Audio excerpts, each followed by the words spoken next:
from the government, and I'm here to help. Take a look, it's in a book.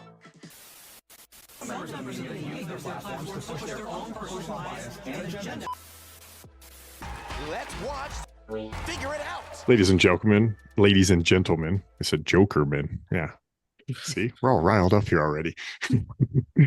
Welcome back to another episode of We Figured It Out podcast. I'm your boy, Michael. And I'm Matt. And we are the end of days best friends. Back on Brandon Kroll again. Let's go. Anyways, how you doing, dude? I know how you're doing. We're a little fired up already. Oh, yeah. Oh, yeah. Anyway. Can't wait to go after the baddies. Yes. So I've been kind of like picking up the Bible more, I guess. I never really did. But anyways, going through it, I'm like, man, there's this common theme where they all seem to like want to give something or try to make a deal. Like every story, there's a character with somebody making a deal or, trading for their daughter or hay or themselves as labor. And it's like, but at the same time, you have Jesus walking through, always being that person doing what they want, or giving it to them for free. And it's like, how come you never just hear about the regular guy throughout there, wondering, or it's always a deal to be made, I feel like, which I like, because it's a lesson. But well, I mean, that goes back to what I think Mark's favorite play was the Faustian bargain. Faust, I think I'm pronouncing his name. I might be butchering it, but Faust. And he liked the concept that there was a bargain going on between the devil and this tormented character.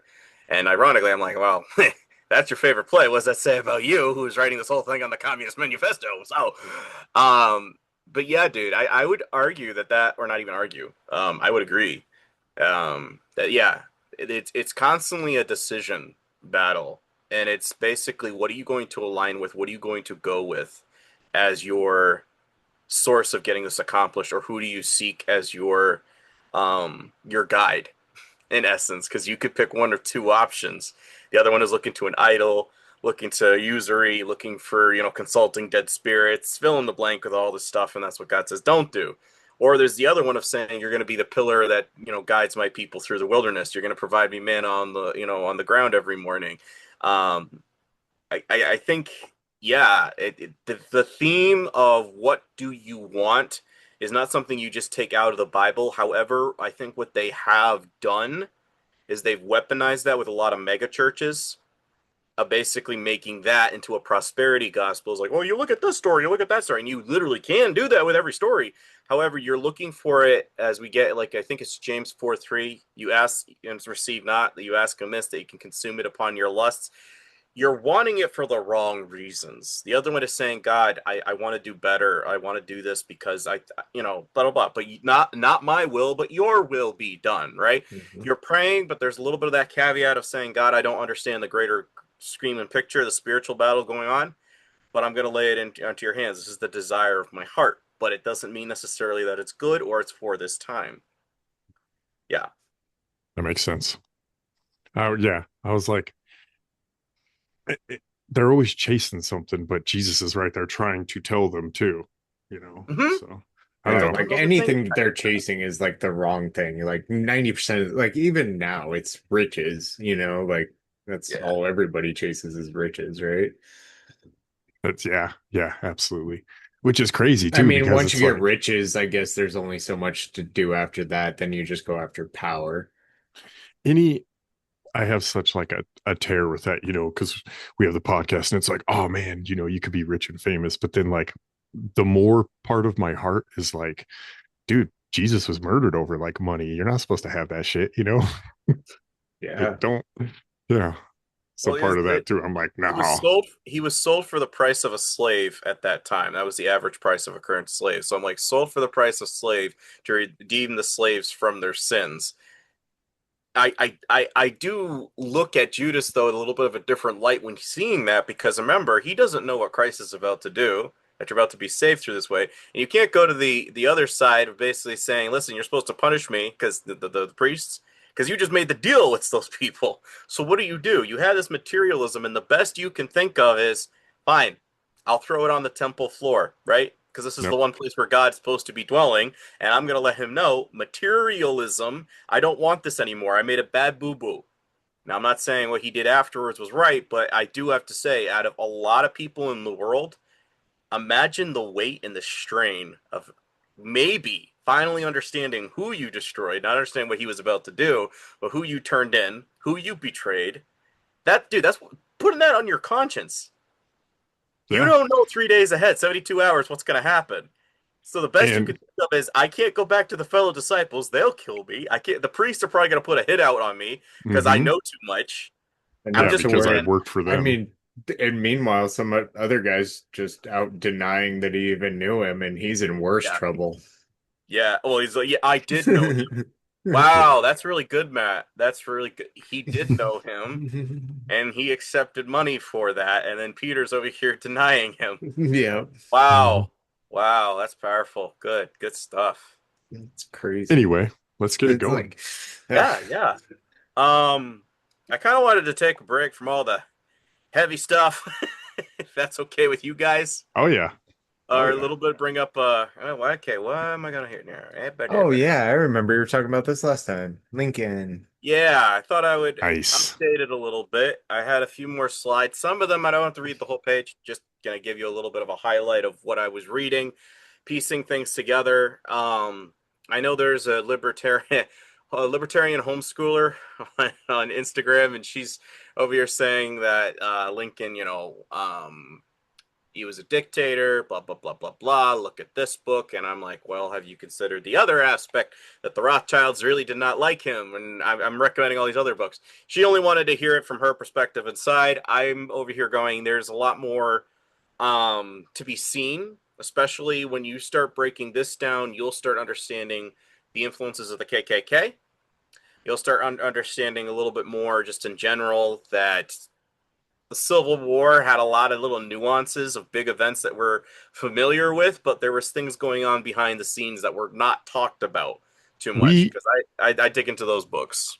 I want to say this is actually pretty awesome that you're bringing this up right now, because we did an episode on like Lincoln's assassination, but I kept like, dude, I didn't know where to look to find this type of stuff. It kept like coming across it, but I didn't know how to stay on that trail, but we knew it was like he went over and had like the co-conspirators or people who would vote against him arrested and things like that. It's like, well, yeah, that got you shot in the head, bro. But I knew there was this stuff, so that's cool that we're getting to it. He is a very controversial figure. I would give him maybe about an 85 out of 100. Of, I think, 15%. Yeah, you kind of went a little bit too far. However, it was a time of war. We never really had a civil war before. So is that a grounds for habeas corpus? I would think so, because in a sense, if you got these people lurking around, you don't know if someone's going to walk into the White House and freaking pop you, especially during a time of war. It's fair. Again, I don't support government, but I'm saying out of all the presidents, he's kind of one where I've read a lot of his lesser known biographies, or people who've written some stuff on the lesser known stories. And from what I've pieced together, very tortured man. A lot of people don't know about, but we can discuss as we keep going. I know he was not pro-war, as a lot of people seem to be indicating in comments. A Mexican-American War. Are you familiar with that one? Oh, yeah. 1840s. 46. Oh, I remember the Alamo. Yeah. This is the stuff that led up to it. And we did instigate it. Basically, what Polk was promising, if you elect me, I will double basically the size of America, because I will basically, bring in Texas, Colorado, all this good stuff. Well, bad, stealing it, but doing it through the right means, at least according to him. And so what he did, he sent a cavalry contingent to ride very close to a Mexican fort. And of course, the Mexican fort is seeing a foreign force parading very close to where one of their forts are. So of course they start opening fire and they kill a couple of Americans. And a false flag event, they weaponized this over in Washington. They said American blood, patriots have been spilt. We need to go over there and let them know that we do not tolerate this for our American boys. Classic. We never really have changed our MO. It's the same. Man, we are good at that game, though, aren't we? Every time I look into this, I'm like, we've never been invaded. We always have either known about it ahead of time or we instigated it. Like I'm pretty sure like we basically have like made it happen every single Yeah. time. Like America every has its single own biggest body count. Yes. Yes. We're just deflecting saying it was somebody else when the history books. It's, again, the victor writes the history. Mhm. But what Polk said, Mexico had invaded our territory and shed the blood of our fellow citizens on our soil. And Lincoln, as was he a senator, whatever at that time, congressman, he said Polk was trying to prove, quote unquote, by telling the truth that he could not prove by telling the whole truth. That was January 12th of 1848. Now everybody said, Lincoln, what the hell's wrong with you? You're unpatriotic, blah, blah, blah, blah. And he's like, no, we just didn't tell the whole truth to the American populace that we're the ones that instigated the whole damn thing. And I think that's a lying. We're not being full transparent. And everybody's Right. like, okay, you just You're committed just suicide. you're telling them that they did shoot him, not why. Right. Yeah. Or how it all actually went down. It's like, well, it was a home invasion, but the front door was unlocked. It doesn't mean you go in if it's unlocked and it's not your house. Yeah. Yeah, but they shot the guy, and he's technically the victim because he wasn't holding a gun when he went into the house. Hey, do you see what, like, this is the Right. stupidity They didn't mean of any the harm argument. by marching the army Man. by him. Yeah. That sounds like California. Yeah. Sounds like Connecticut, dude. If you shoot somebody in the state of Connecticut in your house, unless that person was blocking your only means of exit, then you're going to jail or you're going to get arrested. Why? Because you had a means of escape, and instead of doing that, you literally premeditated manslaughter and shot this person. I'm like, but What he's if they in kill my you house. what if they kill you while you're trying to run out? Yeah, Right. prove my speed. No, this is where I'm over here like, you know what? I'll help you hide the body. I'll get a bag of potato chips, bring a playlist. I won't say anything. Yeah. I Why? hit I'm fight that or kind of flight friend. and I accidentally chose fight. Right. Okay, my bad. Like, I'm sorry, I'm not going to be like the opossum when you corner him and freaking claw the basketball as you roll it towards him because you thought it'd be fun. I'm going to be like, yeah, you know what? You're going to come pick me up. I'll freaking return fire. Thank you very much. So this was a speech by a gentleman by the name of Myron Fagan, 1967, and he was doing a whole thing of the Illuminati. You can still find this on YouTube. Even typing it into Facebook, folks, if you wanted to put it in the search bar, some people have made visual representation of what he is indicating here. Back in 1967, he didn't piece together the secret group that he's going to be inferring. That is what we're going to be unwrapping today. I just wanted to play this clip because it is relevant to what we're going to be chatting about.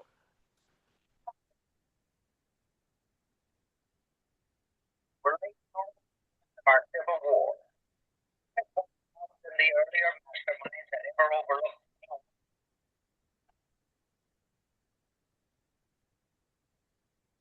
Over here as far back as the Revolutionary War.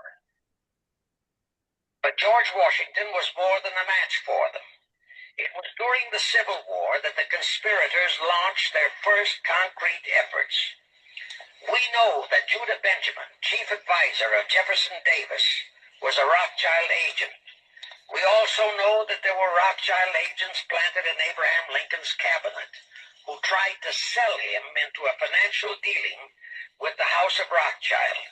But old age saw through the scheme and bluntly rejected it, thereby incurring the undying enmity of the Rothschilds, exactly as the Russian Tsar did when he torpedoed their first League of Nations at the Congress in Vienna. Investigation of the assassination of Lincoln revealed that the assassin, Booth, was a member of a secret conspiratorial group. Because there were a number of highly important government officials involved, the name of the group was never revealed, and it became a mystery, exactly as the assassination of Jack Kennedy still is a mystery. The ending of the Civil War destroyed, temporarily, all chances of the House of Rothschild to get a clutch on our money system, such as they had acquired in Britain and other nations in Europe. I say temporarily because the Rothschilds and the masterminds of the conspiracy never quit. So they had to start from scratch, but they lost no time in getting started. Shortly after the Civil War, a young immigrant who called himself Jacob H. Schiff, arrived in New York. Jacob was a young man with a mission for the House of Rothschild. Jacob was the son of a rabbi, born in one of Rothschild's houses in Frankfurt, Germany. I won't go deeply into his background. The important point is that Rothschild recognized in him not only a potential money wizard, but more important, he also saw the latent Machiavellian qualities in Jacob that could, as it did, make him an invaluable functionary in the great one-world conspiracy. After a comparatively brief training period in the Rothschilds' London bank, Jacob left for America with instructions to buy into a banking house, which was to be the springboard to acquire control of the money system of the United States. Actually, Jacob came here to carry out 4 specific assignments. Number 1, and most important, was to acquire control of America's money system. Number 2, find desirable men.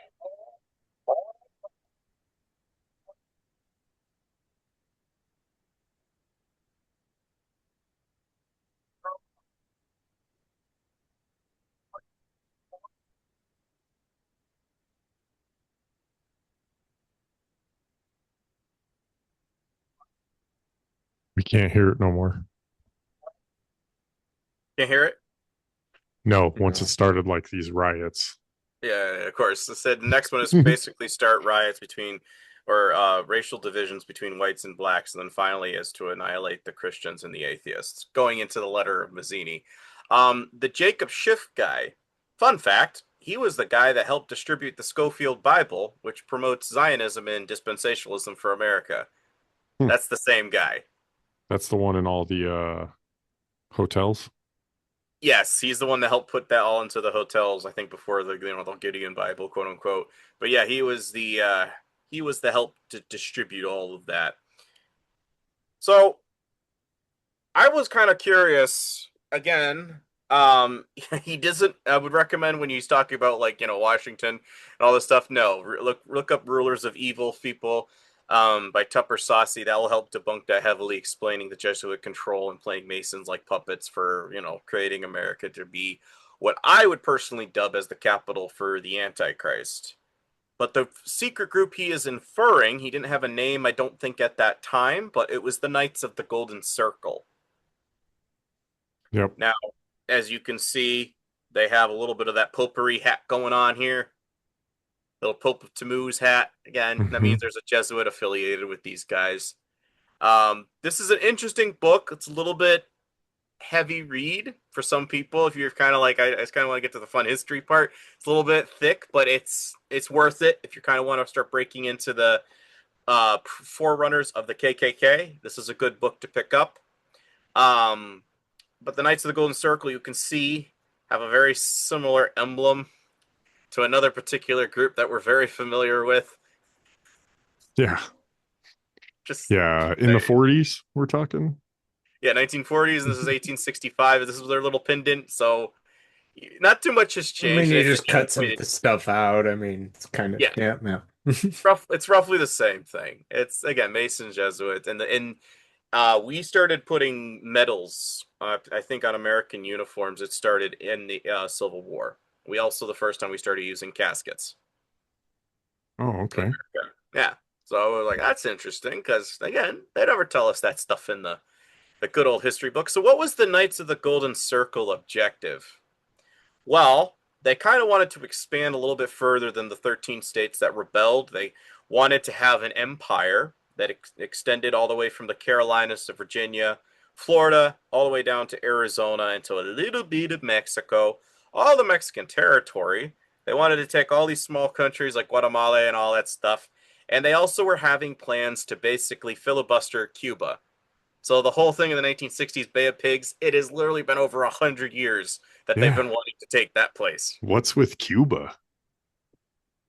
Makes you wonder. I don't know. I think there's got to be more than cane sugar here, because I understand it's lucrative. Okay, cool, but there's got to be something more there, dude.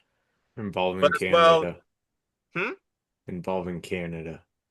Yeah, man. Well, you know, they got the maple syrup. It's nothing personal. Oh, we want Canada so bad right now. But as well, they wanted the Dominican, and they also wanted Haiti. Now, part of the thing that I was finding interesting, have you ever watched the oh, what is the name of that movie? It was Ronald Reagan, incredibly young, and Errol Flynn. And basically, it's the story of all the guys prior to the Civil War. You had like Custer, you had Sherman, and all these guys were being played by Hollywood actors, and they're going up against John Brown as they're placed in the Kansas territories. Now, what was going on to prompt this movement is that the South heard about the Haiti rebellion. The Haitians rebelled against the plantation owners, and they killed every man, woman, and child, and basically became their own independent island. Wow. So the South was going, oh, did you just see that? Yeah, okay, what happens if they do that down here? Well, don't worry, we'll form some sort of committee, a secret group, organization, and we'll make sure that this never happens. Well, we're going to be talking about some things because I read another book and it filled in a lot of blanks, and that's what we're going to be adding to this today. So, how do we define it, what their organization stood for? Well, from this clip from that book I just showed, indeed, the KJC, Knights of the Golden Circle, could not have induced the secession of Texas without favorable coverage from the press, such as a piece written in a San Antonio Herald that ran on the front page of the Dallas Herald just a few days before the secession election titled Order of the Knights of the Golden Circle, its objectives, aims, and principles. The KJC is a Southern institution, the contracting power of the immigrant aid and wide awake societies of the North. It is the lawful company based on Christian principles looking to winning this empire for the South. It recognizes and propagates slavery as a divine institution, wisely established by Jehovah himself and fraught with all the elements of social, moral, and political good to the Negro, and conducive to the best interests of our country. And calculates the doctrines of the manifest destiny and teaches the star of the empire is southward, hence Texas. It would show an outlet for the free Negro population of the southern states. It would gain control of the Gulf of Mexico and a vast trade thereof. It would keep lands peculiarly adapted to our system of labor out of the hands of the abolition majority of the North. It would cultivate the chivalric spirit of our people and tie them together in a bond of brotherhood. It would give peace and protection to society to help elevate and ennoble our race. It would protect the weak and punish the bad. It would revive in our midst the days of chivalry and our same time furnish the South with a complete and effective military system. What year was this written? This was back in, I think, the 1840s, 1850s, if I'm not mistaken. Somewhere within that time frame is when these guys started getting to go in. Was this just a So I'm really just wondering, like, what San Antonio was at that time, because I mean, between what is it, like 18, geez, even 1800 and like what 1865, it was under 6 different countries. So I mean, yeah, I think it was one of the states at that time. 'cause it was either that or the Republic of Texas. true. Might have been the Republic of Texas at that time. Pa-pa-pa-pa. Well, this is right at Okay, the so the Alamo. San Antonio Herald was renamed that in 1855. So this had to have been probably post. So maybe 56, 57, 58, I would Okay. imagine. Okay. Just try to get context on where we're at in this. Yep. It seemed like it was a really long way to say that they wanted to take the land to kick the black people out, and that would solve their problems. As well, It was like, what? Native Americans. There was one guy who literally put as his job of occupation for when he was filing for taxes, engine killer. Literally his occupation. I'm like, Wow. are you what, dude? But apparently this was acceptable. So Yeah. but needless to say, I think a few of us have seen a lot of this stuff with John Wilkes Booth with doing the Masonic, hand in the coat. If you're looking for a book that really covers a lot of stuff that nobody really covers too much about, Why did John the Wilkes officers do that? I feel like that was a military officer thing to always do it that. means they're a Mason. It has nothing to do with being a an officer. It's just a little bit of a nod. The hidden hand of Freemasonry is basically what it is. Cloaks and daggers, all that sort of thing. Yeah, I was gonna say they have like I read a book called The Hidden Hand Interviews, and it talks about it being like Masonic and tied back to original Illuminati stuff and weird, the guy went on like a weird tangent too with like Galactic Federation type stuff, and I was like, okay. But, well, again, going beyond the veil is another indication for that. So that's kind of a little bit of a thing. The very name of God in Turkey, which is where Nimrod stems from, El means hand. So the hand of God, your hand is going beyond the veil when you're traveling through all this stuff. Just saying, dude, this is what they believe, not what I believe. But star traveling, astrology, Ashtaroth, yeah, it goes into all that star stuff. This is what they believe. But anyways, this book, highly recommend. E. Lawrence Abel.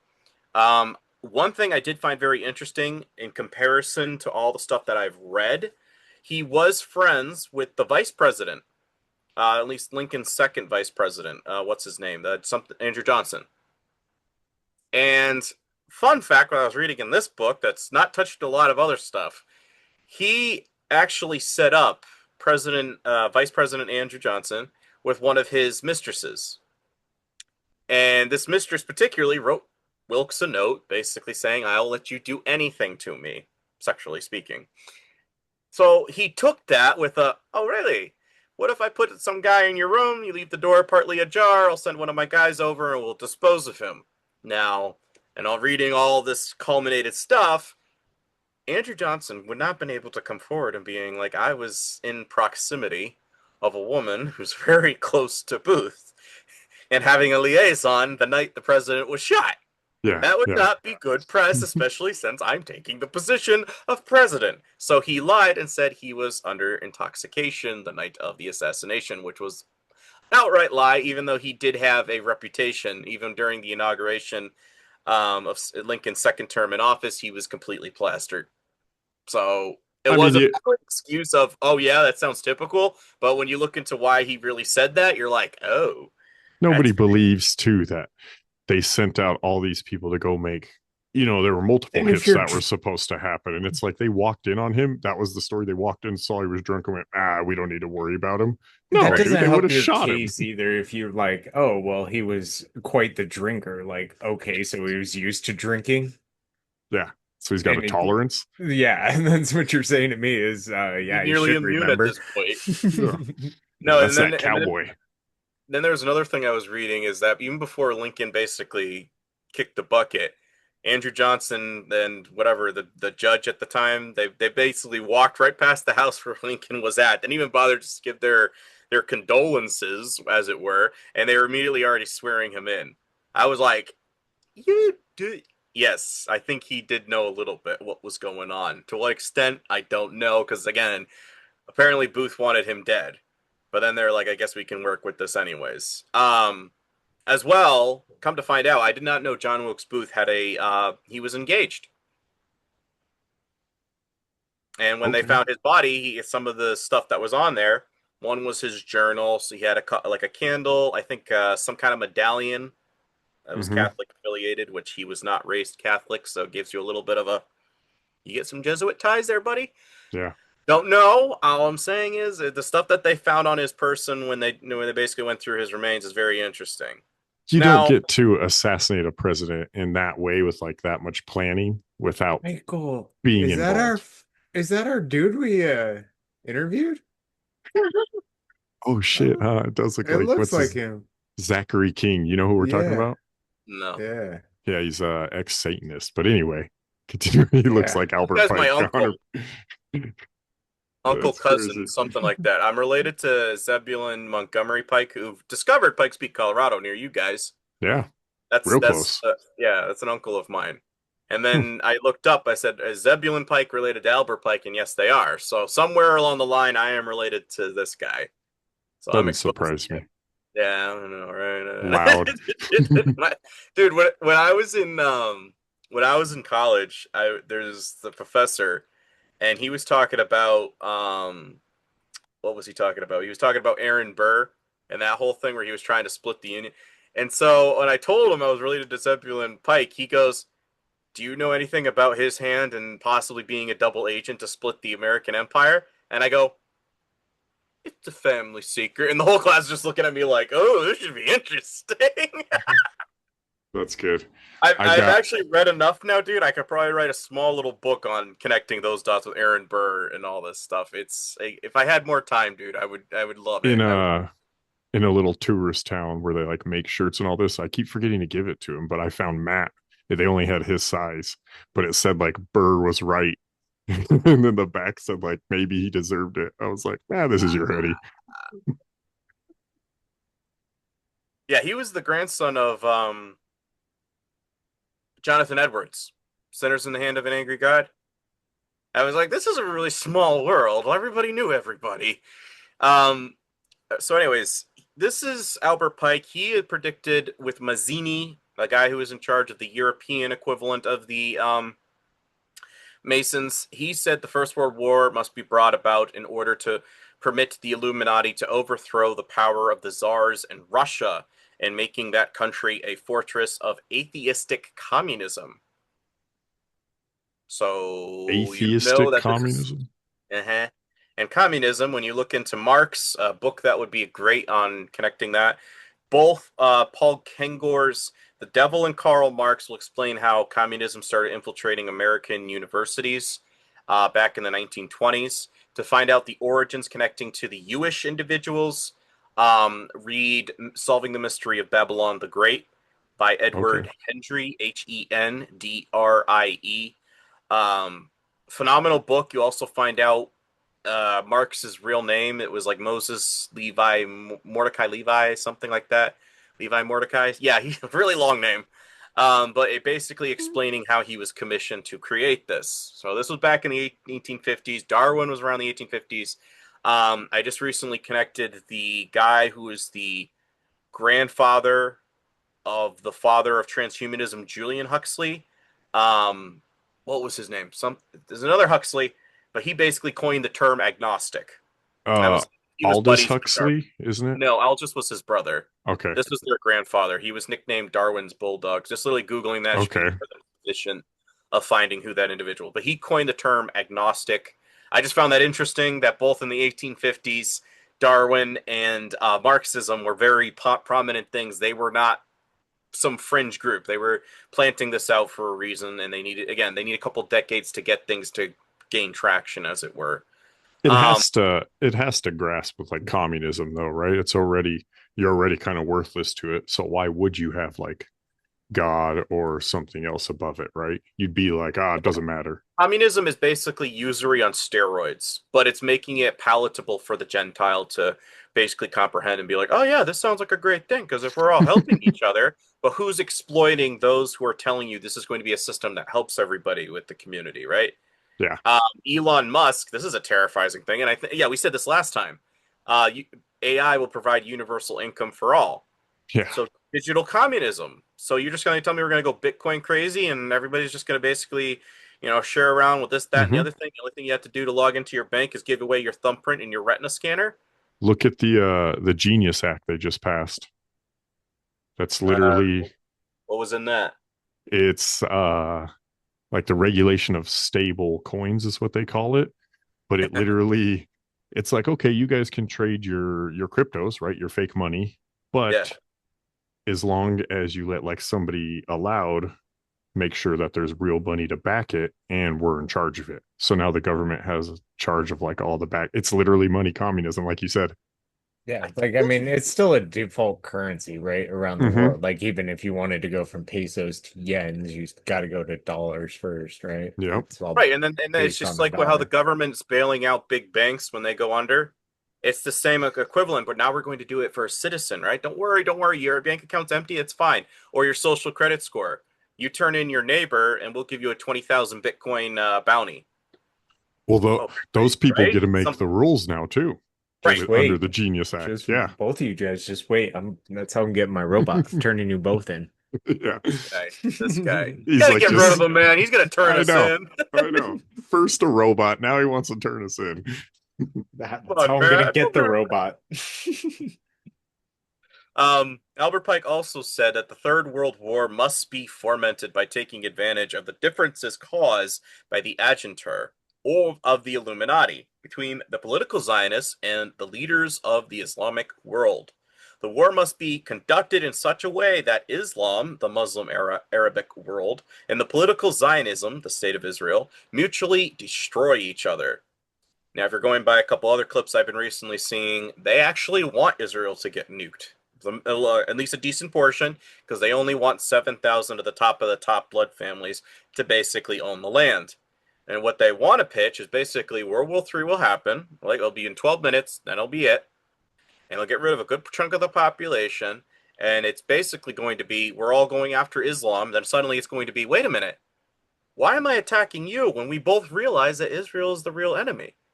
And everybody turns their guns on them. Right? Nope. Now, for the Christian, again, he said we will destroy the atheists and the nihilists, and we also destroy Christianity. Now, if you have Christians that are literally going to be like, there was no rapture, Armageddon happened, Christ should have returned before all of this. I just lost most of my family. I lost all my money. I lost all of this. What are you going the to big vacuum? Right. You're going to literally be like in a lurch of what the hell? What am I supposed to do from here? And they're going to accept so in a sense, yes, you do destroy Christianity, because what was their focus? The only thing they set their minds on things above was get me out of here before things get really bad.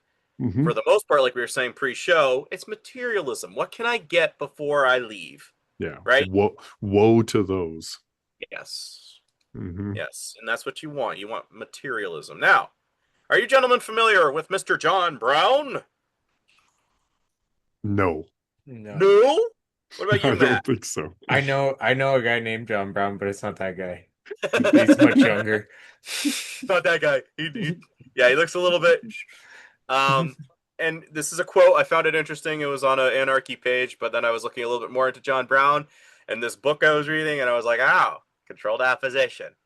But I acknowledge no master in human form. Okay, sounds good, but who are you? Who are you? Now, the abolitionists, what I was finding interesting in this book, Curse of Canaan by Eustace Mullins, and that is Eustace, Mullins, as it sounds. I read it with a little bit of a grain of salt. However, there's a lot of stuff where he was filling in blanks of like, I don't want to say yes, but dang it all, it actually does make sense what you're pointing out, because it matches with the other stuff I've read succinctly, perfectly. It's like that missing puzzle piece. You're like, whenever I find it, I'll finish the puzzle. And when I did, this is the stuff that came out of it. So the Medicis, the Medici family, the people who really control the potpourri and all this stuff, and the New England religion, quite simply, was the latest modern heresy preached against the people of Shem. Allegedly, this is, they really don't like us because, we get the bad genes, we're the goy. Yeah. Cult directed by Reverend William Channing. One of his principal assistants was a teacher named John Brown, the son of an infamous revolutionary who was to die on the gallows of the insurrection of Harper's Ferry. Now, that movie I was inferring before, that when they were storming Harper's Ferry, it was conducted by Mr. John Brown. His goal, he was going to take Harper's Ferry, which was an armament for the U.S. military, take all the guns, go through the South, and start arming and equipping the slaves to start a rebellion through the South. Now, considering he is controlled opposition, and the abolitionist movement actually was heavily... When I say abolitionist, it doesn't mean every single person who basically is like, oh, that sounds like a great thing. So, like, if we were talking about Charlie Kirk, let's take this for a modern example, and he's saying he's against abortion. Does that mean every person that comes in there and is like, oh, great, this is a guy that's against abortion? That's absolutely cool. Like, that's a Christian value. We're going to support Charlie Kirk, right? It's the same mentality. So everybody who jumps on this abolitionist thing doesn't necessarily mean they're bad, or it's a bad premise. The thing is, they were weaponizing it because what are you going to do if you storm Harper's Ferry? If you get through with it, you're going to get a whole bunch of recruits for the Knights of the Golden Circle, right? And if you do manage to do that, what are you going to have to do? You're going to have to put down all the slaves. So one way or the other, it's a win-win. If he gets captured, doesn't get captured, right? Create the chaos. Let's see what unravels. Order through chaos. Well, it's a beautiful thing, dude. It's like if we get caught, we have full deniability. But in the greater scheme of things, this will go in the history books, and we'll utilize this for our own ends. I remember this guy now. Like Robert E. Lee caught him in the Harper's Fair, right? They caught him, but he reminds me of Leonardo DiCaprio in Django. Yes. Right? He goes around and like kills the slave owners and the settlers and shit like that. That's who John Brown was. That's why I remember. And one of the first guys him and his sons took out, they cut him up with a cutlass. And it was in the Kansas territory. Now, what I found interesting about that, why they call it Bleeding Kansas, right? But Kansas was very close. Knights of the Golden Circle ran from Texas all the way up into Kansas. That was where their thing was. And I said, John Brown took out a random guy, right? For me, I was beginning to wonder, was he possibly going to war against the Knights of the Golden Circle? Because he's doing exactly what I told you they feared is the Haiti Rebellion. If they armed all the slaves, they're going to kill everybody in the South. And he wants to storm Harper's Ferry, Virginia, doing exactly the thing that they hate, or they didn't want to have happen.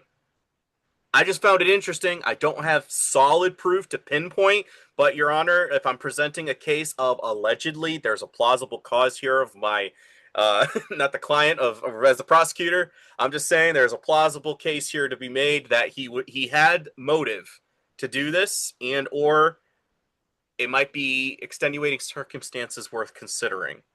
I'll leave it up to.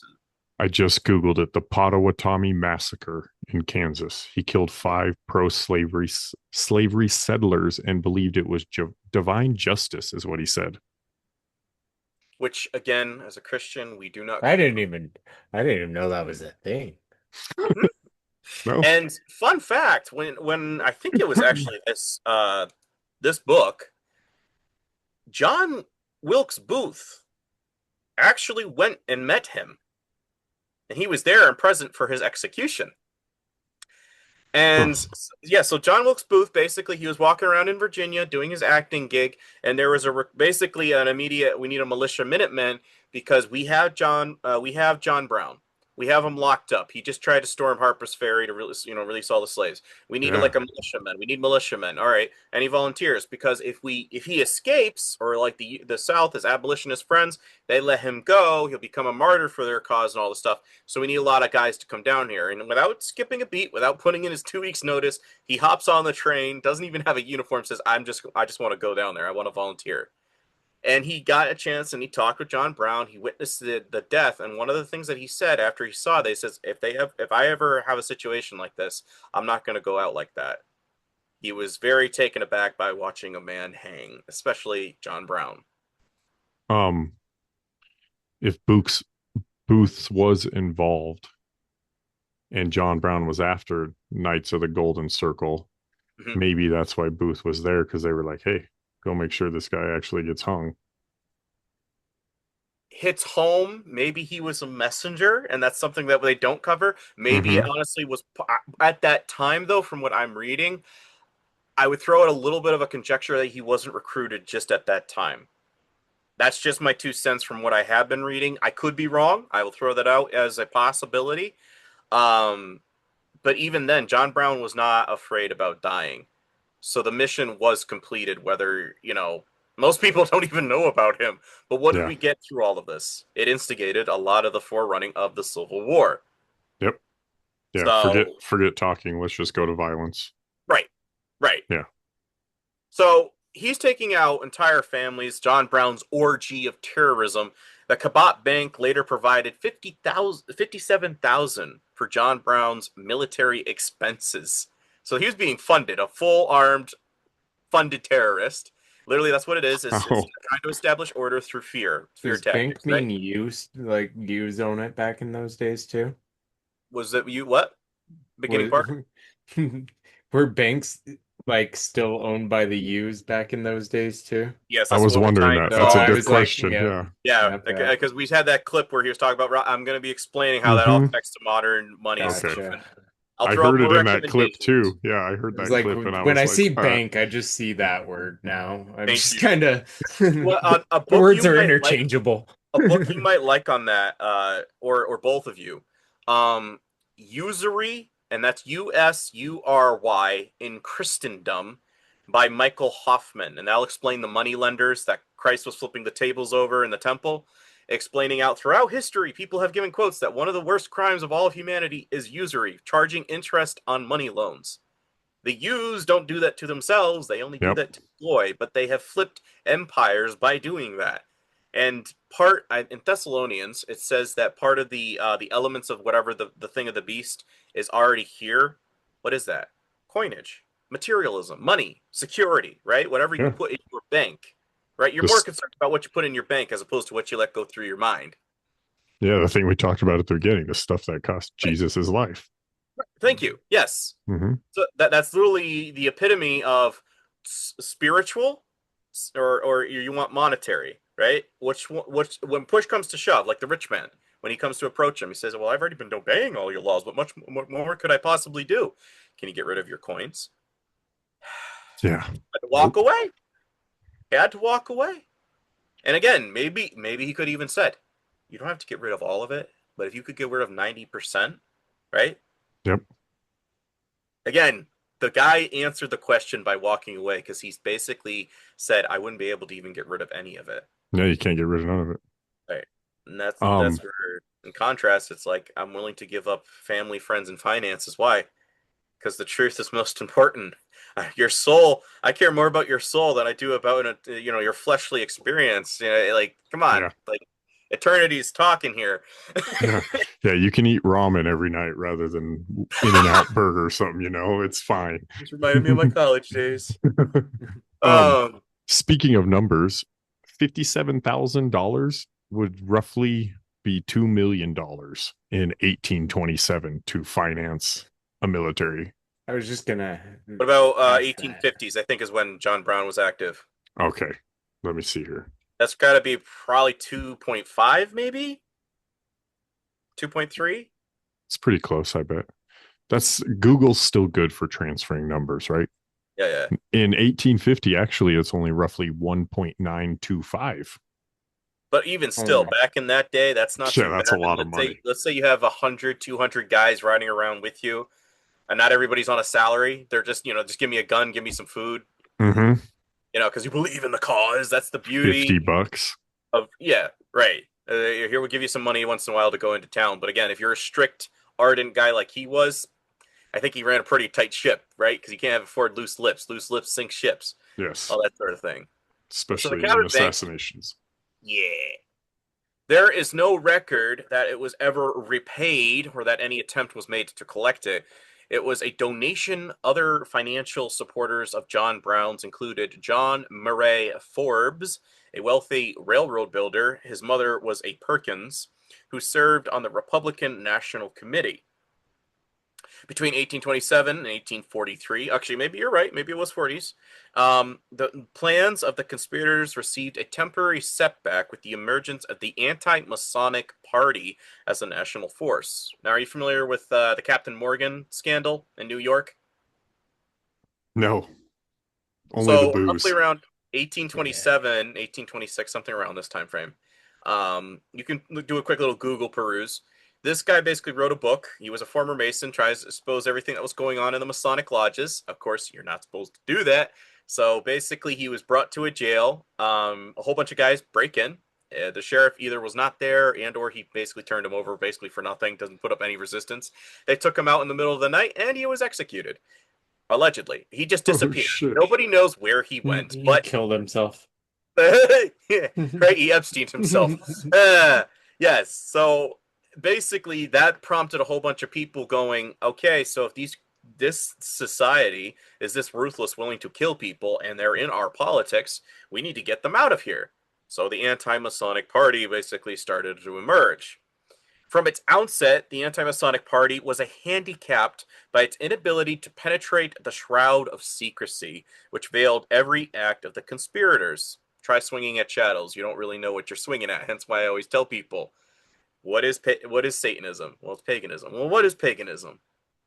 It's worshiping Satan? Yeah, okay. Well, see, do you see this? You keep swinging at a branch, but you're not going for the roots. That's the problem. Is that then you think, oh, I'm better than somebody else because I'm a Christian and Darwin's just silly. No, Darwin's part of the occult. What's their ulterior motive and agenda with where they're going with that, right? We have to think a little bit 3 steps ahead because they're manipulating a lot of people using this, right? Mm-hmm. So that's why I'm trying to encourage people to pick up some books. So without direct evidence of the conspiracy, which could be presented in court or laid before the people, they soon lost their popular support. In fact, they were soon infiltrated by the very conspirators whom they sought to expose, and were rendered impotent. Albert Pike later boasted the anti-Masonic Party actually was one of the greatest assistants to us. After its dissolution, Freemasonry never again faced any organized opposition in the entire United States.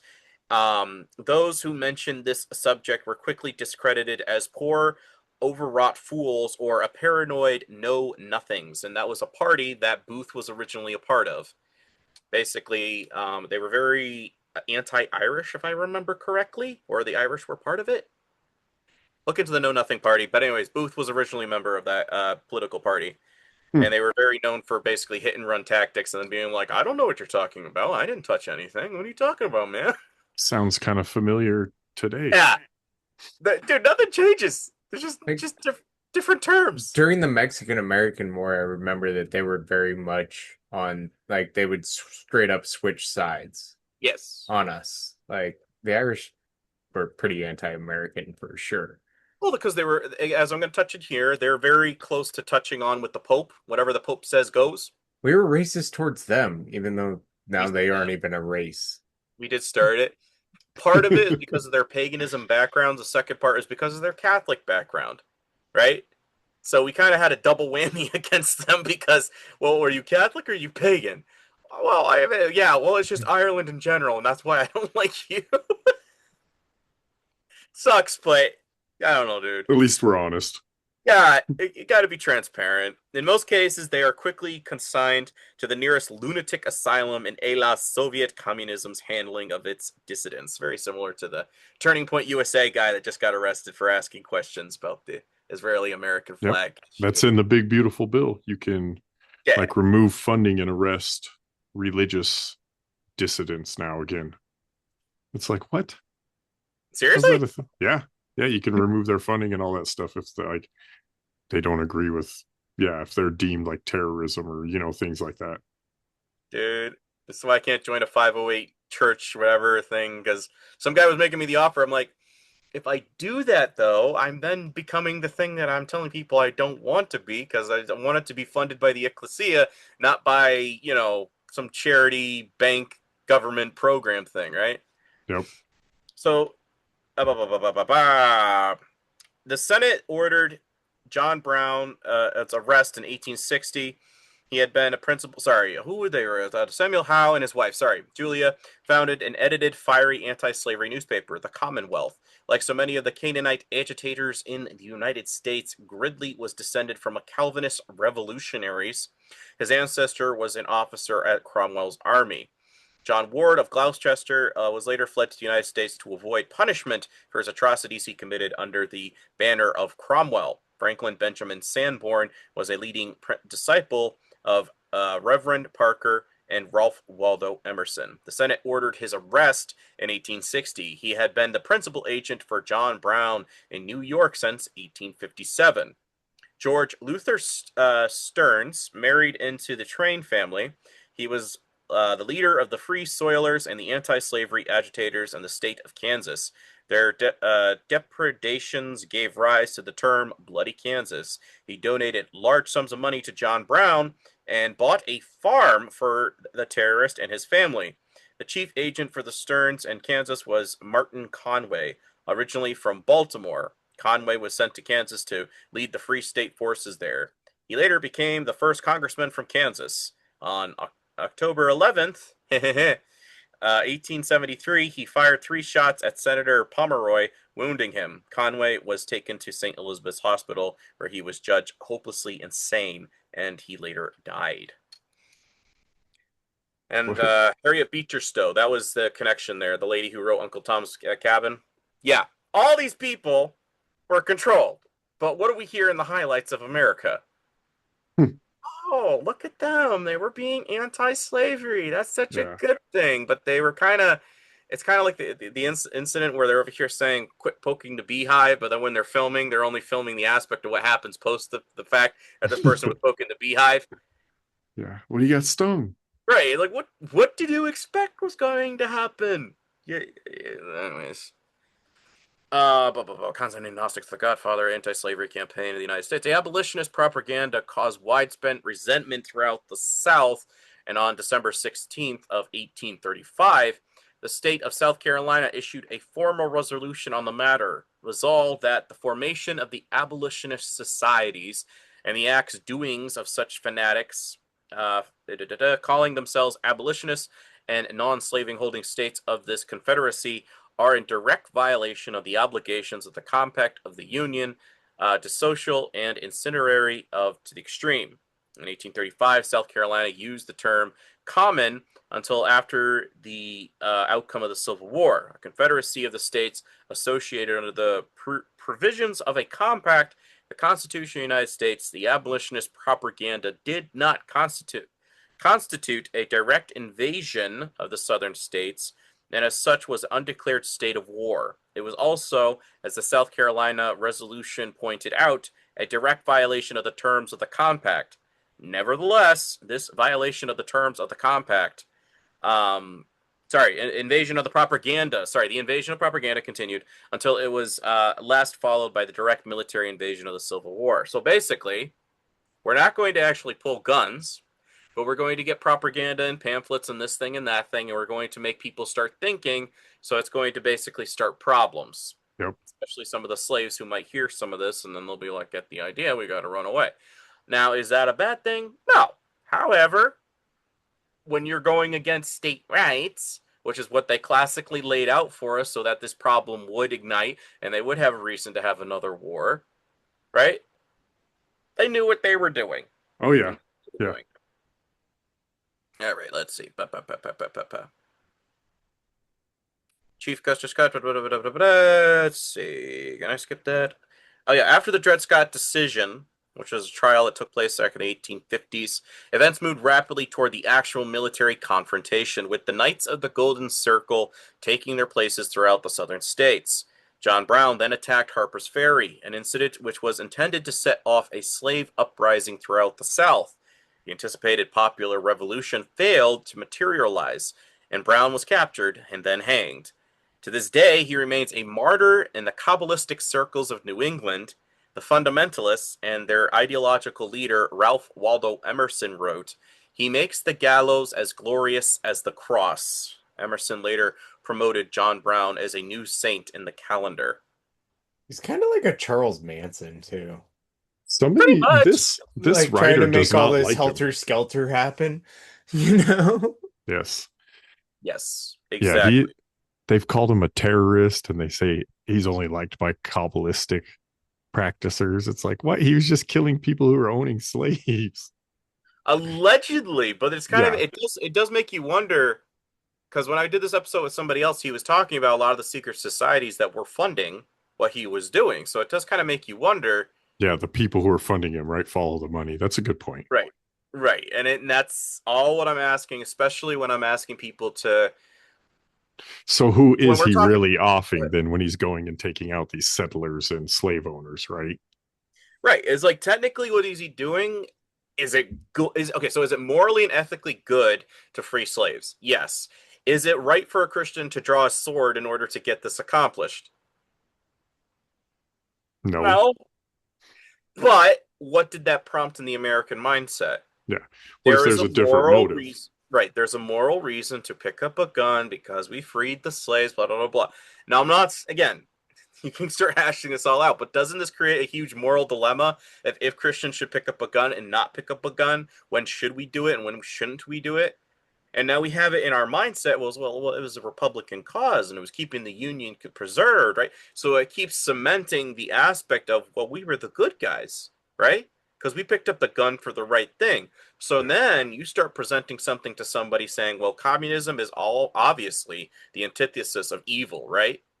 But then we start to gradually ignore imperialism or the colonial imperialism of capitalism. How do we get food on our shelves? Have you heard of the Banana Wars? Yeah. That's what actually made Che Guevara become who he was.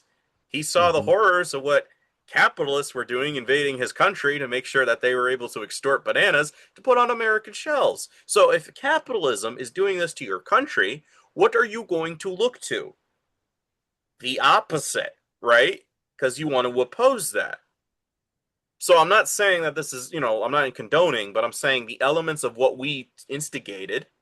And now you're telling me we're the good guys because, well, when we pick up a gun, it's always for the right reasons. Did Jesus stop one of his disciples from killing the people arresting him because he didn't believe in murder or because he knew he had to fulfill prophecy? Or both, I guess. I'd almost say a little bit of both. A lot of the early fathers, like Tertullian, saying when Christ disarmed Peter, he basically took off the belt of all soldiers thereafter.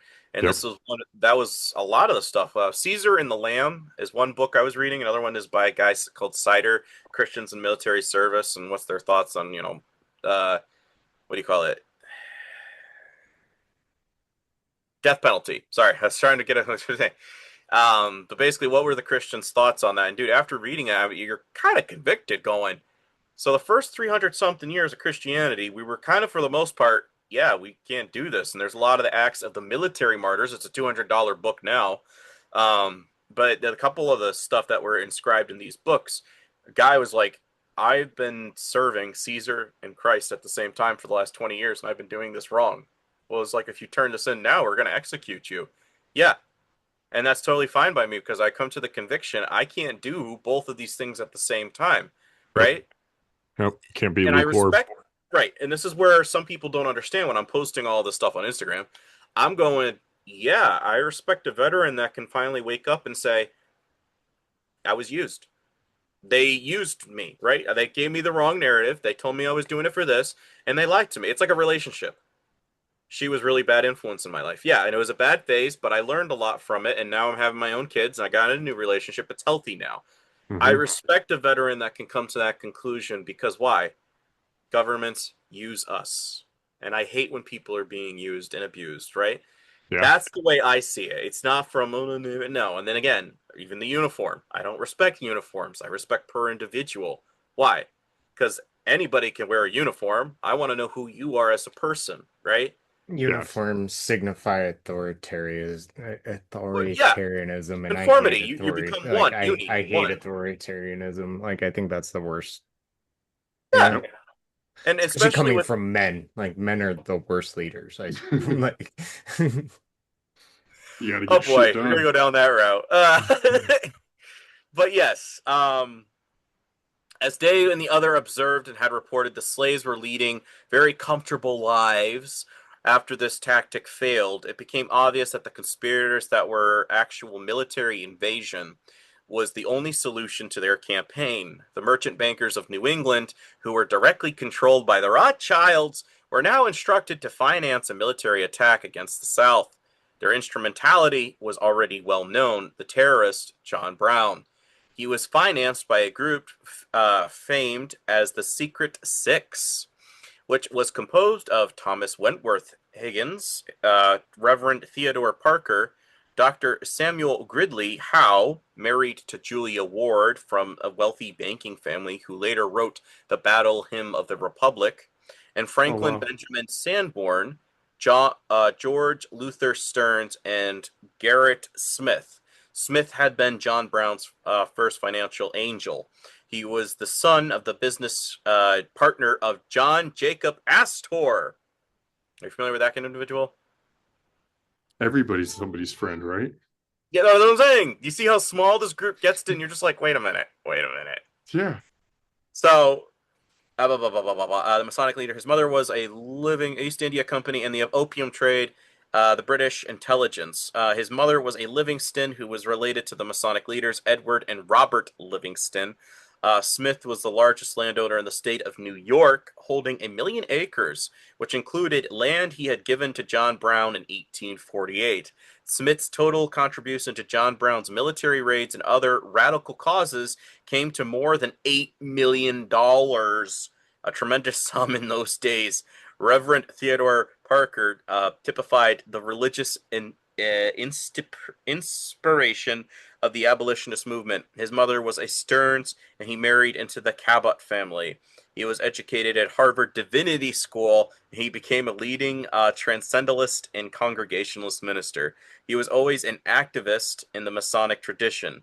In 1854, he had been indicted by a grand jury for the inciting an attack on a courthouse where a runaway slave was being detained. He was an active member of the Vigilance Committee, and he was a principal organizer of the Secret Six to finance John Brown's raids.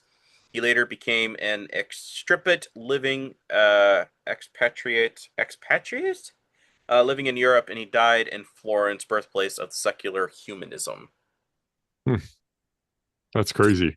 It's interesting, dude, because when you start digging into who knows who, and as you said, you start narrowing it down, you start going, this isn't that complex, but how come we don't talk about this in history? And how is all the authors I'm reading, they're an anti-Semitic author, blah, blah, blah, blah, blah, blah, blah, blah, blah, blah. And I'm like, nothing was anti-Semitic here. It's real history. Yeah. That's crazy too. So that's like 3 different names of secret societies that have been funding this guy. So he's clearly like, I don't know, this guy's like a John Wick or somebody. Yeah. he's being funded to cause chaos. We'll take care of the rest. And if you die for it, you'll be a martyr for the cause. Because again, remember, for them, if somebody dies, you end up becoming a monument to the cause. So we don't really care if you die, because it makes the narrative look good, and people will never look at us as being the real key components. Who's moving the chess pieces? Like we talk about, there's a chess game, but who's moving them? Can you imagine having hundreds of billions of dollars today? Like the amount of control you would have. Like that's I think it was it Herschel or whatever, one of the Rothschilds once said, it says, I don't care about a nation's laws, give me control of their money, and I'll basically be able to dictate what goes down. And I'm like, yeah, that's pretty accurate, dude, because again, when I say Mystery Babylon the Great, APAC acceptees are political prostitutes. Anybody who does lobbying, you're a political prostitute. Therefore, Whore of Babylon, you are selling yourself out to the highest bidder, which in our case is the Synagogue of Satan, SOS. Yep. And yet, when you mention that, you get picked up now at Turning Point USA rallies for simply saying, I'm against lobbying or emphasizing a particular country. Like, okay, so imagine if he was saying, how come I get in trouble for burning a Russian flag as opposed to the American flag? That's a great question, blah, blah, blah. And, go into... But you mentioned that tiny little, fingernail of a country. Yep. You mentioned that one? Oh, no. And if you can't criticize somebody, you have to kind of ask yourself, is that the people who are in charge of our country? He said the attack on the Liberty was like a conspiracy. Like, I watched him go off on somebody for asking about that. You don't talk about that. It's like, okay, Charlie, dude. Yeah. Charlie is, I'm prepping a little video on getting his thing on dispensationalism, because a lot of people are asking me questions, and I'm like, I got to put some verses out there. So when Charlie's going over there and then he has another person at an event, it's like, if you pick him up, that's going to start being persecution of a fellow Christian, because they're literally citing the Bible. So maybe that will click some things for some people finally, of going, it's not anti-Semitic, he's literally quoting the Bible. Is the Bible anti-Semitic? Well, I don't know, the book of John could be, because they feared the Jews. They feared the Jews. Look that up. It's a term. So the religious assault on the Constitution of the United States, the compact which had been drafted by the people of Shem in order to protect their religious freedom, now took a more ominous turn. In 1857, the financial leaders of the Canaanite powers, the House of Rothschild, assembled to celebrate the wedding of Lionel's daughter, Leonora. to her cousin Alphonse, son of James de Rothschild of Paris. At this gathering, Benjamin Disraeli, the Prime Minister of the UK at the time, said, "Under this roof are the heads of the family of Rothschilds, a name famous in every capital of Europe, in every division of the globe. If you like, we shall divide the United States into two parts, one for you, James, and one for you, Lionel. Napoleon shall do exactly in all that I shall advise him." And he's referring to Napoleon of France the Third. Which is interesting because one of the final battles of the Civil War is there was a what was the name of it? What was the name of the ship?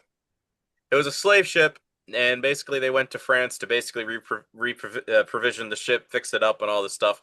And as they were trying to leave, or they were sitting in harbor, there was a U.S. Frigate. We're ready to blow you out of the water. And so they actually duked it out outside the harbor, like right outside the French waters, and they actually sunk the slave ship, stuff like that, which is fun because the Union had a whole bunch of ex-slaves that were actually part of the crew that ended up blowing down. The Alabama affair, that's what it was, the Alabama. And she was notorious. She was an iron, steel-clad ship, and she was running all the way to Asia, all the way to freaking Haiti and stuff. She was a blockade runner, and she was basically causing havoc on all the Union supply ships, right? So that was an interesting little thing, but that does connect with this Napoleon thing. It's not some fringe thing. There's a little bit of credibility. What were you doing in France? It's just neutral territory, brother. Oh, was it? Or was there a little something more? The war is finishing up. I need orders. Dude, they have a ship. It brought 110 Africans to Alabama in 1860.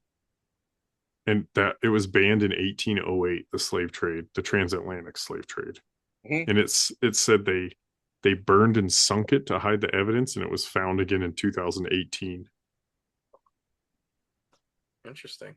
What's up with Alabama, huh? Well, they have to make out with each other. Maybe they're doing it in tradition of the Rothschilds.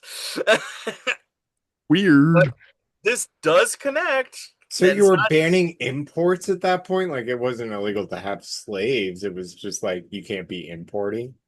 So basically, the minute the Civil War was going on, Lincoln was like, "I got to put a Union blockade to the South because how they make their money is through cotton, is from going to the UK and France and all the stuff with Europe." And so they basically were starting to get blockade runners, smugglers, or people who could, punch a little hole through, get something in. And that's what the Alabama was serving as. This is part of the significance when you heard of the Trent affair, where the two guys were about to be liaisons going to the UK, talking to them, saying, "Hey, we could use your help over here during the Civil War," because the UK already had a monopoly on steamships, and America was still using wooden ships. So if they actually got the UK to come on their side, well, needless to say, that blockade's going to go goodbye. And they would have the incentive because we want cotton. We can't run our linen and cotton mills unless we have the supplies. So there's an incentive. So what some guy did in the Union, an admiral, he sees these two emissaries and he brought them in. Everybody's like, "This is great, awesome, blah, blah, blah." You nipped it right in the bud before it kicked off. But there's literally like no official proof that these guys were going to do that. Like, it's probably likely, yes, but you're not supposed to do that because they're not necessarily in uniform, right? So you don't really have a case here. So the fact that he sees them without, so basically this started a whole scandal. Lincoln apologized. He said them go because basically the UK was saying we're going to send steamships all over. And immediately they were ready to actually go to Canada. And they were also getting ready to send a whole bunch of another fleet down to the south. So what their plan was is they're basically going to bombard all the northern states, come down through Canada with their troops, and America would basically be fighting a war on two fronts. Now, in October of 1864, there was a cotton for contraband deal that Lincoln was making with the South. "We'll give you arms, we'll give you this, and all this stuff." Yeah, because we need some of that linen up here in the factories because we were like 3-4 years into a war. And remember, October 1864. That's right before our second election, dude. Talk about winter scandal. though too. Like winter though too. Like you're gonna have dudes either dying from bullets or frostbite. Lesser of two evils. But Yeah. however, he's trying to keep it condensed. I want this only in my backyard, and I'm going to keep elaborating. Because if I try to expand this and this goes into a religious war, I'm screwed, right? And I don't want them to getting involved with European powers. So part of the reason he signed the Emancipation Proclamation is that France and the UK already signed anti-slavery laws. So if he signs this and basically says we're fighting for anti-slavery, and France and the UK join the South, what does that say for them? That's really bad press. Because it's like, well, wait a minute. Why are we supporting the side that we already said that that's a bad thing in our country? Yep. So what he did with that, it was not necessarily like, you remember when you have that quote, if I could eliminate if I didn't have to eliminate the slave situation, I would do so. But by pulling off that maneuver, it was two things. One, slaves are now going to have the incentive to freaking defect so they can, amp up their ranks with the Union soldiers and create, the black units. And then you would have the other aspect where if you join the South now, you're going to look really bad on the international scale. So basically, France and the UK had to sit back because he pulled a tactical maneuver with policy. Yeah. Now, again, I'm just explaining from a perspective that a lot of people are saying that, Lincoln's the tyrant. I'm just giving you a little bit extra stuff that you probably did not know or way into the consideration of whatever books. It makes sense, right? Why would they? Because you're like, dude, I'm on your side. Why would you be against me then? Right. Mm-hmm. Right. Because you look really bad. It's like, well, you're a hypocrite. Speck and beans, brother. It's like, you say this, but you're fighting for them. So the American Civil War was engineered by the Rothschild banking elites, and the Rothschilds used the divide and conquer strategy to take back America by creating a conflict between the North and the South. The North was to be the British colony annexed to Canada and under the control of Lionel Rothschild, like we were just reading. So this confirms this is not just some random slide on the internet. You can't take. The South was to be a French colony given to Napoleon III of France and under the control of James Rothschild. Interesting. Abraham Lincoln opposed this destruction of America by issuing the greenback to fund his defense against the international bankers. The bankers wouldn't stand for this. 5 days after the South surrendered, on April the 14th, 1865, Lincoln was assassinated by John Wilkes Booth, the member of the Knights of the Golden Circle. Man, those names are just interchangeable. Banks. Just pretty much, dude. Whenever you see Rothschild. And then Lincoln is basically saying, I don't want to take a loan from the Europe because that's what's destroyed all the other countries. So I'm going to do my own dang thing. I'm going to create the greenback. Dang it, man. If we can't control the money, we can't control this guy. If he takes away the Union, we can't split it and give it to this guy and this guy, right? So he's causing problems. He's causing rifts. Does this sound like a guy who's actually working on behalf of the bankers? No. He's constantly causing problems for said bankers and their aspirations. So when I'm hearing the dictator argument, I'm hearing a little bit of somebody who's shooting from the hip, which is it's justified because again, I don't support big government and I understand the union argument, right? But what I am noticing here is that this guy is causing a problem. He's constantly being a monkey wrench to their plans. Now, Albert Pike was a member of the Knights of the Golden Circle. We just read here. Booth was recruited into the Knights of the Golden Circle, and he was doing his Texas, Oklahoma tours. And these guys don't like him, the Masons and the Jesuits, and we know that they're the bad guys. We know the Rothschilds are the bad guys, so is there a little bit of some vindication coming along? I don't know. So as well, so we heard that, we heard in 1871, in the 1840s, that Albert Pike was saying that they want to go after the Tsar of Russia, and that was part of their plans, the 3 world wars, first to take out the Tsar family in Russia, which they succeeded with the Romanov executions. Then they had to outline basically with Germany and, having all that go out with Hitler. But did you know that in 1863, squadrons of the Russian Imperial Navy visited the United States? One was on the East Coast, near New York, and one the west coast of San Francisco, where they got a lot of gold for the Union. These visits during the American Civil War was primarily a show of support for the Union and a strategic positioning against the potential intervention from France or Britain. So again, a little bit more of a, I don't know where you're going, but oh dang, that does fit, because what is it? It's another monkey wrench against the outline that was pitched by Albert Pike. The Russians' fleet presence in American waters was met with warm receptions and diplomatic gestures from the U.S. government and the public. And later on, in July of 1864, when things are gradually starting to wind down, the Pacific Squadron and the Russian Squadron left in July and August of 1864. Take of that what you will, but now imagine if you're Rothschild. They bundled your plans after the Napoleonic Wars with the Council of whatever the Council of Nations, basically the first UN for Europe. Yep. And Russia bailed out, and you're like, again. Now in 1860s, what do? They put a monkey wrench when you're trying to split the Union. You come over and you put your fleets in the way. So you've just caused 2 offenses against them. And I'm not mistaken, I think this might have been the guy that got assassinated with the chariot, or his cart was riding by and he got assassinated with the crowd guy that ran by. I'm not sure, but I was trying to look into the Romanov history, his dad or his grandpa. What? How did he die?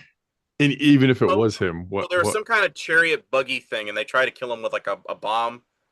If I'm not mistaken. Yeah. So and again, the it was first car bomb kind of thing or something. Yeah, like it's it's kind of like a run by car bomb thing, because they're trying, or chariot bomb, whatever. But they basically were trying to take him out, and that was within 16 years of this. But like, they hold a grudge, and it doesn't matter what time of century. Come to find out, the guy who shot the Duke for World War One, Duke Ferdinand, whatever. Ferdinand, yeah. Yeah, the guy. France. Guess his ethnicity. The guy who was the assassin. Jewish. Yep. It's just why is it every time there's a war and there's a conspiracy, there's either a Mason, a Jesuit, or a U. Always affiliated. I'm not trying to throw hate. I'm just secret society ideologies is what I'm against. They just can't be happy with the way it is. It's like, dude, just leave it where it's at. You know, you always got to be getting more, stirring some shit up. Yep. So anyway, so folks who just want to look into a little bit more, you can do a basic. But the interesting thing that I found, to meet the government's financial needs during the Civil War, Lincoln needed a Treasury Secretary Salmon P. Chase borrow from foreign governments and American citizens, instituted the country's first general income tax, and printed paper money, so-called greenbacks. Now, Salmon P. Chase, fuck you for that. I mean, pardon my French. He's the guy in charge of Chase Banks. Yeah, right. Chase Banks is actually where this guy comes from. He was a Mason. He's from, I think it was Ohio. He was basically he was the classic little little beta that run over and be like, well, Lincoln, and I'm gonna put in my resignation, and Lincoln would be like, listen, you can't do that. You're a great asset to this administration. Blah blah blah. You need to stay. So one of these days, Lincoln actually called his bluff, and he was basically like, okay, I accept. Huh?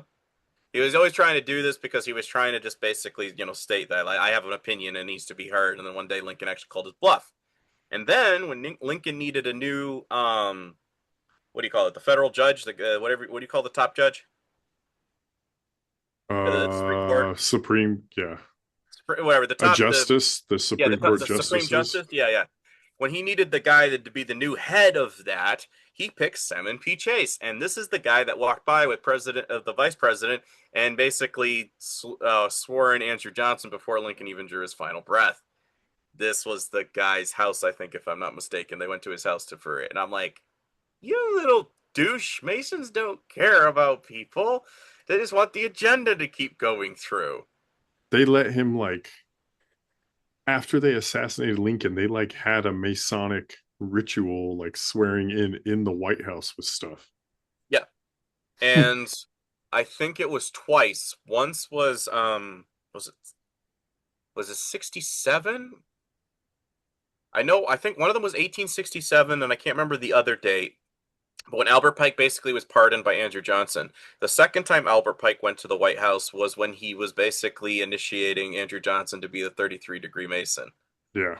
I was like, okay, a former Confederate is going to a vice president. Yeah. After the other one's been assassinated.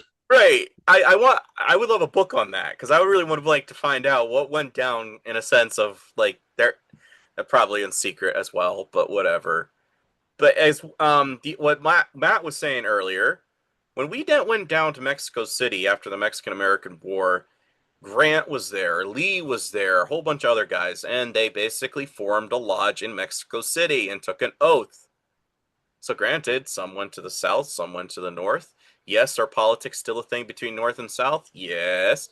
But then when they were having the surrender go by, there was an interesting little thing that was going on. If I remember correctly, there was a Indian native. Get out of here! Sorry, I have a bug on the screen.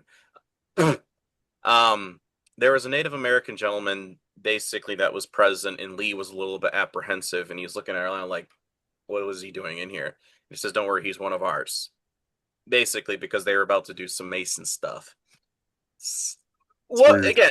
This was let's see, what was the page? Blogspot, maryebun.com. People want to look into this a little bit more. I'm just doing a little bit of the condensed version where you can find some more of the stuff I'm inferring to.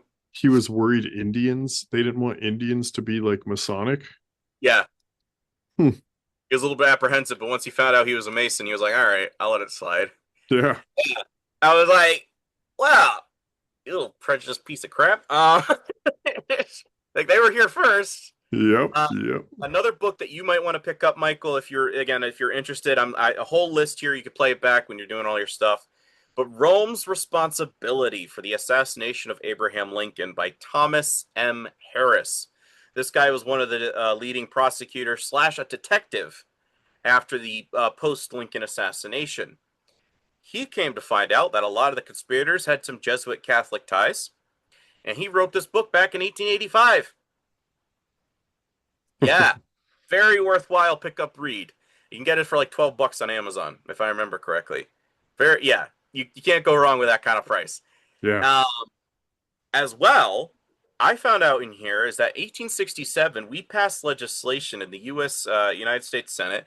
We passed legislation forbidding all ambassadorial funds of going to the Vatican.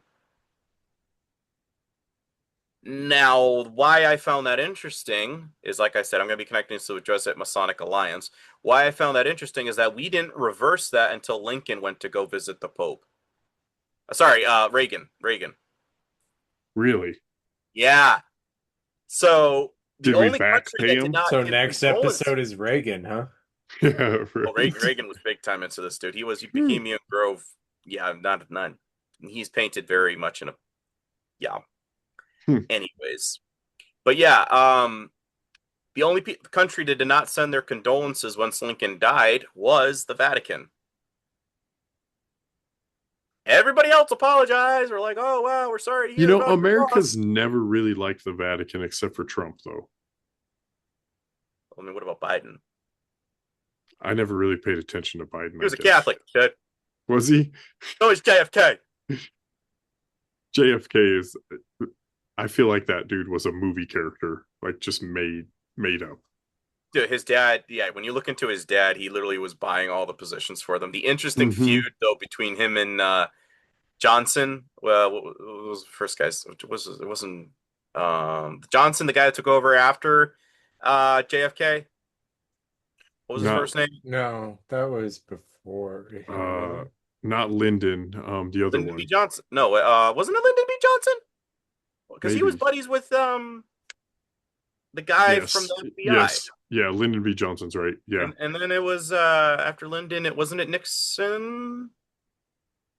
Yeah, early 70s, it was Nixon, I think. Mm-hmm. I'm not sure. Just guesstimating here. I don't know history. It's all corrupted right there. Yeah. An interesting thing, though, in the book was Charles Chineke. There's some excerpts of some quotes that he has, and I'm going to be reading some of it.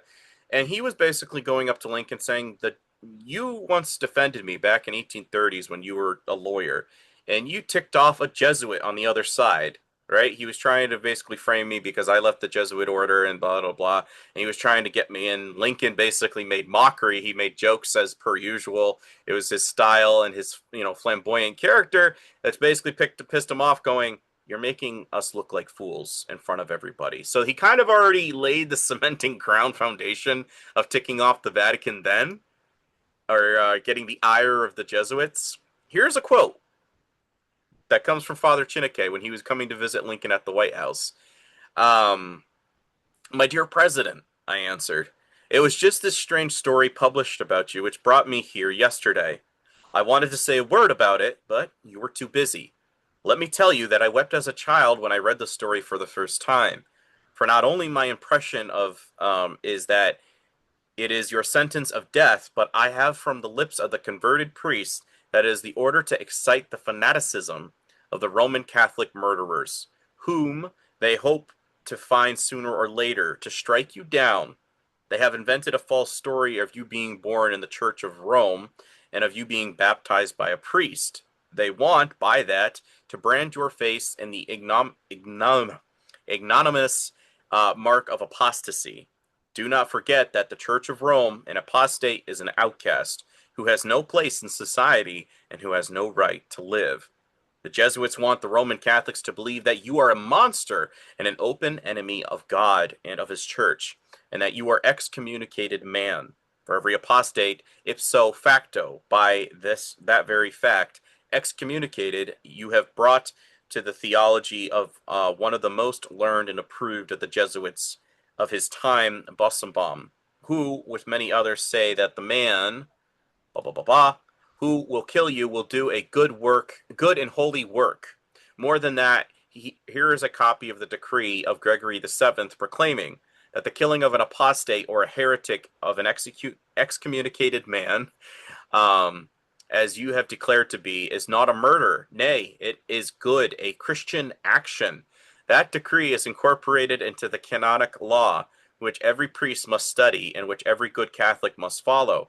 My dear President, I must present to you here of when I was in Urbana in 1856. My fear is that you will fall under the blows of a Jesuit assassin if you do not pay more attention than what you have done till now to protect yourself.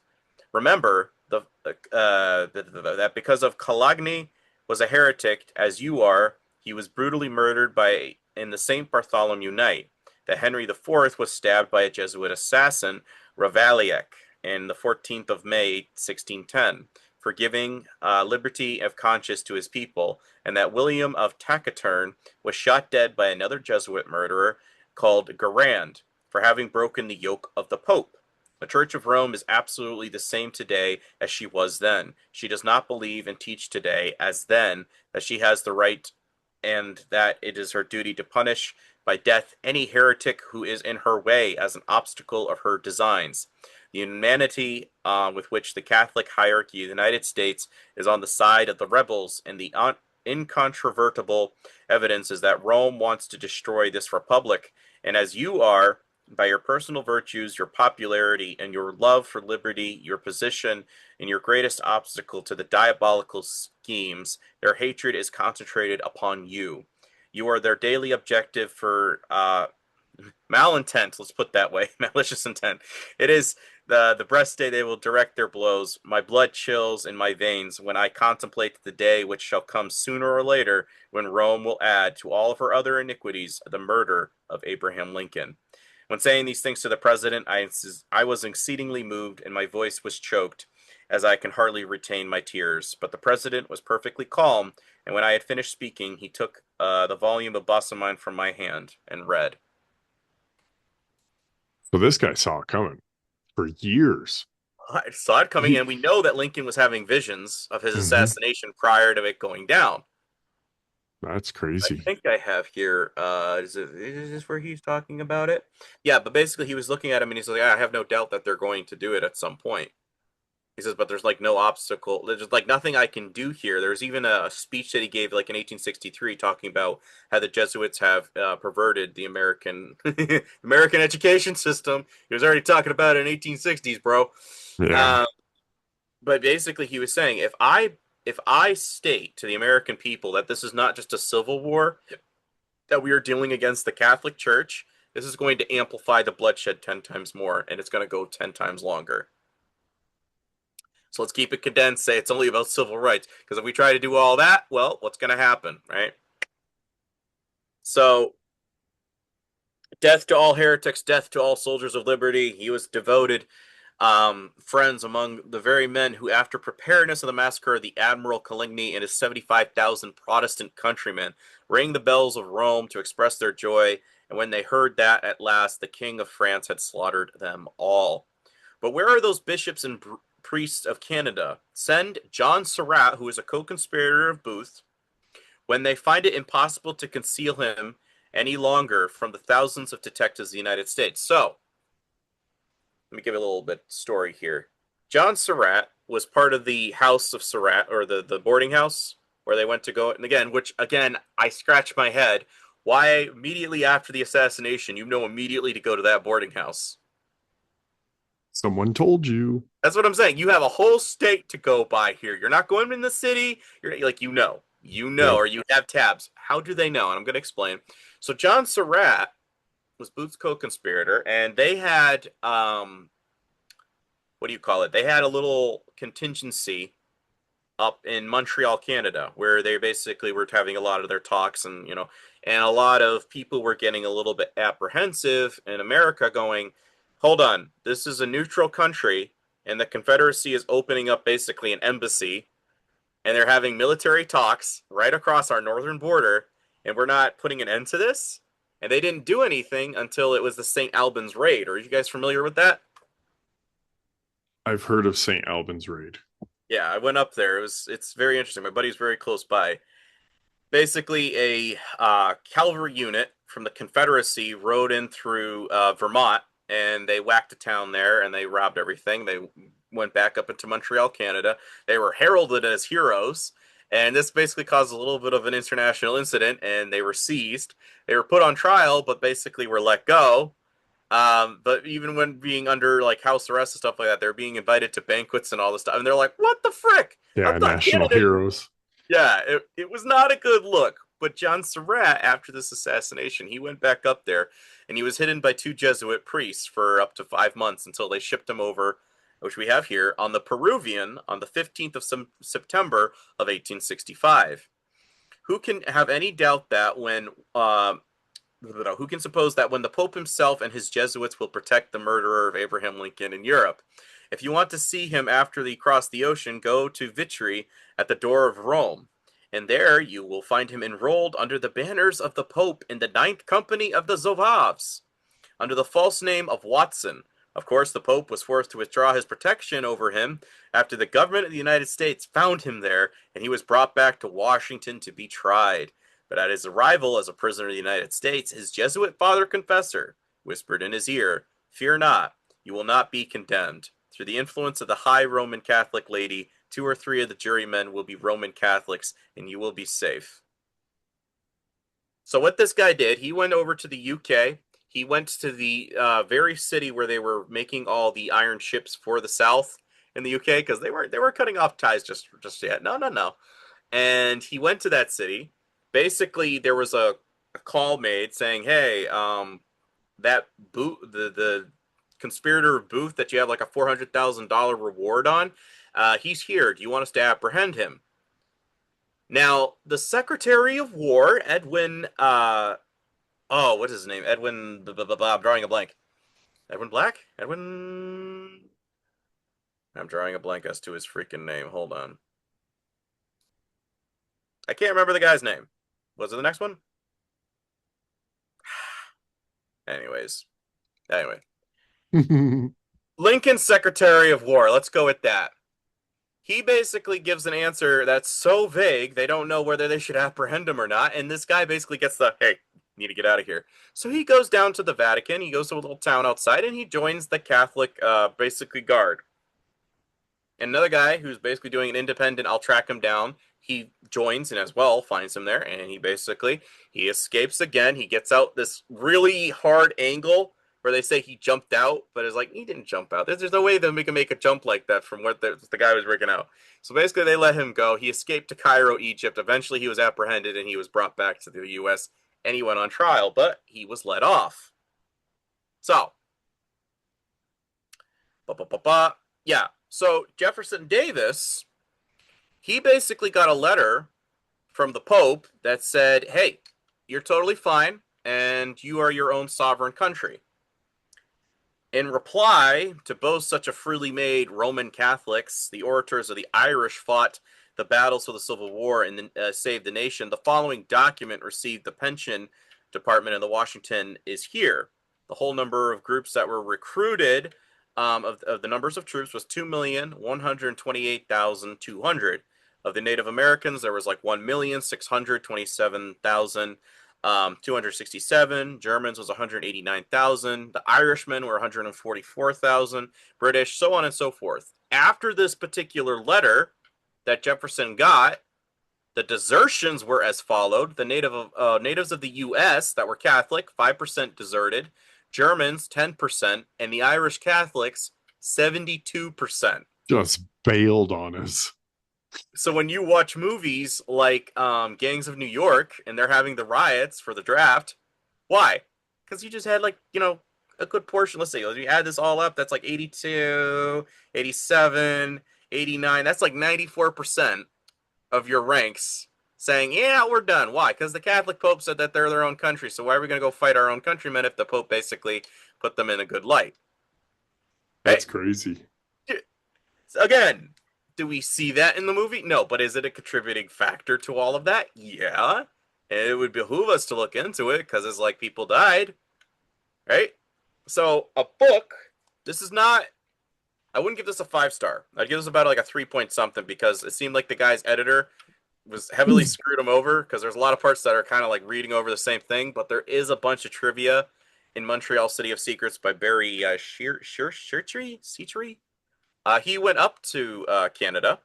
He took pictures, and he found out the exact hotel where all this was going down, and basically made a list of all the people that were involved, including John Surratt, talking about the people that recruited him, connecting with Captain P.C. Martin, who wrote letters of introduction to Dr. Mudd, who is the person that Booth visited after getting shot, and a whole bunch of other people on the route that Booth used to escape. Escaped POWs. Prisoners of war? Yeah, that's some of it down there. Look at the bottom. They used escaped POWs. Oh, yeah. Bennett Young was the guy who read the St. Albans raid and stuff like that. Let's just say Montreal is not something to be tossing out. I think if we actually covered this, that's why they don't tell us too much about it, dude. Because if we started digging into this, we'd start going, wait a minute, how come we don't talk about this? Because Edwin Stanton, sorry, that was the name of the guy. Edwin Stanton, Lincoln's Secretary of War. Very creepy guy. Don't like him. There was a thing where like his wife died, or his daughter, or whatever, and he took their nightgown and he put it on their bed, and he was like laying next to it. And I was like, that's there's sentimentality, and then there's like, hey. Anyways, he was. This is why you don't like Canadians, Matt. I knew that there was something up with him. He was a Canadian. He was a Canadian, but he was a Rothschild agent, just as Judah Benjamin on the other side was, and he was one of the top 3 guys that basically betrayed Lincoln because his brother-in-law, who was like the chief of police in the U.S. equivalent, he went into Canada. He went to this particular hotel, which was a known hub for a whole bunch of Civil War sympathizers / spies. And he signed his name, his actual name, in the ledger right underneath the name of the woman, Sarah Slater, who was part of the group that was going to assassinate Lincoln, right? So he signs his name in the ledger, and they know that he is related to a guy who's in the administrational cabinet of Lincoln, and he signs his name in there without any like. You couldn't put Smith, couldn't put like. But you're the police commissioner of the U.S., like detectives. Like they should have that as like the top 100 guys we're looking for if they happen to run into. But you had no hesitation of doing so. And it was said, as I'm going to read, that basically they were talking. Yeah, his guy. Douche. I don't like him. As well, during when the trial was coming down, he had Booth's diary. And there was like 15 to 18 pages missing. And they're saying, dude, you got to hand this over. This is a freaking federal case. I'm not going to do it. Dude, that's not a request. This is a federal investigation of an assassination of a president. Fine. 18 pages are missing. what was on those 18 pages, Mr. Stanton? And the guy who retrieved it for him, he was like the assistant police detective to his brother-in-law. He died of arsenic poisoning. Convenient. Yeah, so it's like, what did he know that was in those papers that you didn't want other people to know about? Nope. Again, just stuff that makes you scratch your head, makes you go, all right, what did you know? What are you hiding from the trial? Now, allegedly, this is Sarah Slater. They're not quite sure, but she's referred to as the woman in the veil because she's frequently was known for wearing like a little shrouded veil like they had back in the day. Some guy thinks he knows where he might have found her. I have the book. I'm going to try to read it. It's under that title, if I remember correctly, The Lady in the Veil. I kind of want to find out where she went because she kind of went off the book, but allegedly he thinks he found her. We'll see. And this is P.C. Martin. The interesting thing about him is prior to the war, he sold Catholic Bibles. And he was the guy that wrote basically letters of introduction. So basically, if you're a soldier from the United Kingdom, you're coming over here into Canada and you want to go talk to Robert E. Lee, I'm going to write you a letter of introduction basically saying I've cleared this guy, he's cool, blah, blah, blah, and I'll give you the letter of introduction. This is the guy that they went to go see. Okay. I guess Right? he had experience in writing. Yeah. And I think he died very mysteriously at sea. If I'm not mistaken, I think he was the guy. Makes you wonder, was it an accident or did you know something and they try to, there was an accident already or the storm at sea. There was a storm, but it seems like a lot of things went missing on that ship that this guy was on. It just makes Look you at wonder. his hat. This is John Surratt. This is Boots, co-conspirator. Conspirator. Yeah. This isn't him in full regalia of working for the Vatican post the Lincoln assassination within a couple months. What is he, a genie? Yeah, dude. No, this is the Zouaves. This is the part of their regalia uniform for serving on their whatever. Now, I think the other one said September, but this one says July, the Peruvian, the 15th. Why such tender sympathies for the stranger? Why going through the trouble of basically keeping this guy safe? The American, among the bishops of the priests of Canada, there's only one answer. He was one of their tools. He was an agent, basically, of the Jesuits, one of their selected men to strike the great republic of equality and liberty to the heart.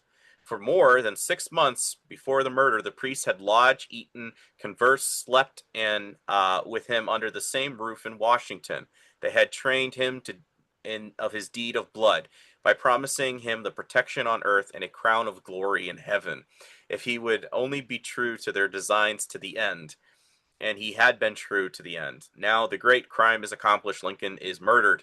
Jeff Davis, the dear son of the Pope, is avenged. The great republic has been struck in the heart, and the soldiers of liberty all over the world are weeping over the dead form for whom they have led to victory. A cry of desolation goes from the earth to heaven. So what Does they do this with the other sound- two wishes? Huh? What they do with the other two wishes? Wow. I don't know, dude. For me, I'm looking at this going, he's guilty of sin. Oh, And the yeah. fact that you knew exactly where you're going to go right after you die, or sorry, your co-conspirator gets the lash. You run right to the Vatican. You hold Mhm. right onto their little curtain. That's not something you just snap of a finger. I'm thinking of doing it. And as well, he was buried with full Catholic honors, only reserved for like great people or like a saint equivalent for the church. This guy is the poor son of a shoe cobbler. What did you do on behalf of the Vatican? There's no explanation unless... Because you offended a Jesuit? Just saying, Lincoln knew how to press buttons, dude. That book is very... I did not hear this before. How come no one told me this part of the story? And there Yeah. was even... there's even parts of the story, dude, where there were two Jesuit priests. I think it was in Minnesota. They were talking about how Lincoln was already, basically he's going to go down. We have it all set in play. And this guy overhears this conversation. He's like, I didn't hear anything about the news. And it was almost like 2 days before it actually happened. Yeah. How did they know? How did Yeah. you know? You're way out in the middle of the boondocks of Minnesota. The telegraph and stuff like that. Like, how do you know this? Unless, and again, Easter weekend. Imagine being Lionel and James too, and they're like, you'll have this half and you'll have that half, and you're like, well, they murdered him, dude. I guess I'm taking that half. I don't want Who's to say they still didn't, dude? Because in 1871, Grant sold us over to the basically become corporate America. Yeah, I mean, who knows? That's such a good point.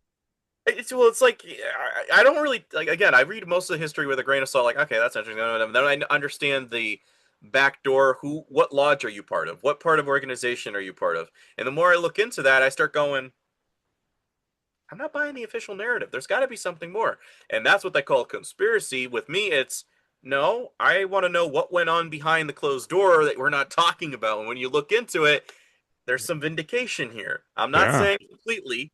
I understand the Dakota hangings and stuff like that. I'll grant that. Maybe that's part of the thing I will concede. That was maybe stupid. But again, the Jesuit order, they have connections with Freemasonry and the all-seeing eye of Tammuz, Nimrod's son. This Pope hat is matching what I showed you guys earlier with the Knights of the Golden Circle. There's credibility here. It's not something that's so fringe, as I just see. Yeah. It's a dead-ass replica. Ballsy move too to say we're built off Christian, in one of the first slides, Christian something, right? Yes. Where you have this, you have this photo that was sitting right in the front. Not a single person in that photo looks like a Christian. And you're just looking at it like, okay, so if the sigil that they're wearing was a little cross that they had, right? And that's the same cross on this guy's. I rest my case, Your Honor. The Jesuit Masonic Alliance is showing itself. Yes, they did team up, and people are saying they're enemies. I'm like, yeah, this is some sketches of somebody who got inside somehow, or they were just drawing and doodling in the corner. This is what they looked like when they came for the meetings. And you notice the crescent moon in the little triangle. Mm-hmm. I don't know. Does that kind of look like the triangle, the all-seeing eye? Looks like a boat. Yeah, I was going to say a little sailboat. Little sailboat, guys. But the crescent moon, what's that a symbol usually of? Yeah. Virgin Mary and or Semiramis. Hey. Or what do the Muslims have it signifying? ISIS? Yeah, I was going to say it's one of those deity women. Yeah. But you see how they're locking it in place. And the sun again, which is affiliated with Jesuits, but this is allegedly in their thing, between two pillars. The ascended man, skull and bones. Triangle up top. Yeah. It's like, I don't know, could be wrong, but it looks like a Masonic organization to me, this Knights of the Golden Circle. That it's not Christian principle, I could tell you that. All right, and as we did in Doge, the follow-up of that, they're starting to wear masks. Were they doing penance because we technically failed with the original plan, but we're going to make amends for how we failed in the South? Putting on the mask, doing penance when we go on these raid rides across the South, invoking terror, right? Like the Ku Klux Klan. Yeah, that's what you're saying. Yeah. Okay. They allege that Albert Pike, again, because he was part of the Knights of the Golden Circle, that he was one of the key instigators of creating the Ku Klux Klan. Yeah. Avenging crusaders in essence, but you're doing what? Acts of terror, like John Brown did. Yeah. So I'm just noticing a consistent pattern. I could be wrong, but I'm just going. So this guy, he was a billiards champion, and he heard the phrase come from John Wilkes Booth. He was over here basically shooting pool with him, and he heard him say the phrase, a double karam, and the bag's biggest game this side of hell. In billiards terms, the karam refers to the act of sinking more than one ball simultaneously. When talk turned to an upcoming election and Lincoln's prospects, Booth said, it makes damn little difference who wins, heads or tails. Abe's contract is nearly up, and whether he is reelected or not, his goose is cooked. Dion, the pool player, thought this was just boozy bravado until he heard the news of Lincoln's assassination 6 months later in April of 1865. Yes. And again, they were even talking about possibly killing Lincoln as early as February of 1865, which means the guy who is the chief of his security, Edwin Stanton, knew at least 3 months ahead of time that this was a thing. Yep. You can't tell me he did not know. He couldn't have prepped a little bit better. He gave the info, probably. Yeah. Well, his brother-in-law was over here. Like you said, he's probably funneling information through him. They Mhm. watched During the guy Booth's walk stay and in get on the roof that one time too. Remember? Yeah. Just saying. I'll help you. I'll help you.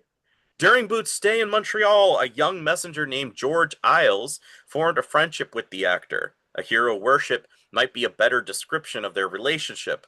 Isles delivered messages from a number of locals, including John Buckland, an owner of Montreal's Royal Theatre and a friend of Booth's. The impressionable young man remembered Booth's brandishing a large knife, very possibly the same knife used to slash Major H. Rathbone in Lincoln's box at Ford's Theatre. While promising to make short work of the president, kidnapping may have been Booth's original aim, but his behavior and choice of words in Montreal leads to suggest that he was contemplating a more lethal outcome. Finally, we know that the key members, Edwin Stanton's National Detective Police, were in Montreal, and Stanton's chief spy, Lafayette Baker, this is the guy who had the diary and died of arsenic, was a regular at St. Lawrence Hall, as was his brother-in-law, Walter Pollock, who was also a National Detective Police. Pollock Convenient. checked it. Right. Pollock checked into the hotel the same day as John Wilkes Booth on October 18th of 1864 during the cotton for contraband trade. Baker checked in a few days earlier as John L. Baker. No point of departure of room number is given. A hotel, much like a ship, is a small place where gossip rumors flourish. Booth made little attempt to disguise his violent intentions towards Lincoln, especially when he was drinking. That was no hotel. The fact that no one in the hotel overheard or reported these threats, not even the National Detective Police present, remains astonishing. They were in on it. That's They what had, I'm saying, yeah. dude. Like it could be wrong, but you again, it's rare books. You compare it though, and you start looking at it, and you're going, okay, so it seems like there's a consistent pattern here. Yeah, the Trent Yeah. affair. This is what I was talking about earlier. You knew way ahead of time. You put all these people in place to like watch and route and plan it out. And then you knew they would be on your side to not like stop it or get in the way. Yes, Yeah. but then what did I just say with the date? It was October 18th, 1864. Mm-hmm. Now look when the St. Albans raid went down. The very next day. The very next day, guys. Like, does that not kind of sound like now's the best time to go? Blah blah blah blah blah. We gotten the thumbs up, and then you okay, we ride. Yep. Yep. I made it up here. I talked to everybody. It's a go. The timing, dude. The timing is so succinct. You're just going. Could be wrong, but look at the dates. Look at the times. Look at the. That by the way, that was a real picture, by the way, of John Surratt. That was literally taken at the Vatican. So if people are just curious, this is a good book. I can't pronounce it, but Xavient Hayes, The Suppressed History of American Banking, How Big Banks Fought Jackson, Killed Lincoln, and Caused the Civil War. They tried to assassinate Jackson. And he says, the bank is trying to kill me, but I will kill it. Lincoln, he said, at this time I face two great enemies, the Confederate Army in front of me and the banks behind me. Of the two, the one at my rear is my greatest enemy. I'm just saying, to call him a tyrant outright does make me scratch my head. We're wrapping up. He's not. This is from Gerald Posner's God's Bankers, and this is tying into what Matt just implied earlier. The Vatican antiquated view about money meant that it did nothing to encourage fiscal growth or industrial development in the Papal States. The economy stagnated, and over decades, tax revenues steadily declined. By the time of Gregory XVI, the son of a lawyer, became Pope in 1831, the situation was so dire that he felt compelled to do something remarkable. He borrowed money from the Rothschilds, Europe's preeminent Jewish banking dynasty. The loan of $400,000, which an equivalent was $40 million in 2014, was a lifetime to the church. Lifeline to the church. The Rothschilds had solid reputation when it came to bailing out distressed governments. They had steadied Austria's finances after the Napoleonic Wars and provided enough money to squash two rebellions in Sicily. James de Rothschild, head of the family's Paris-based headquarters, became the official papal banker. One of his brothers, Karl, who ran the family's Naples branch, began traveling to Rome to consult with the Pope. Their financial empire prompted a mixture of envy and resentment among the church officials. Most traditionalists, who referred to James as the leader of the international Usury, was applauded that the church had resorted to Christ killers for financial succor.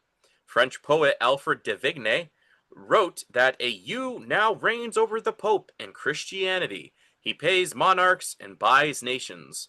German political writer Karl Ludwig born Loeb Baruch, but changed his name upon being a Lutheran, thought that Gregory had demeaned the Vatican by giving Karl Rothschild an audience.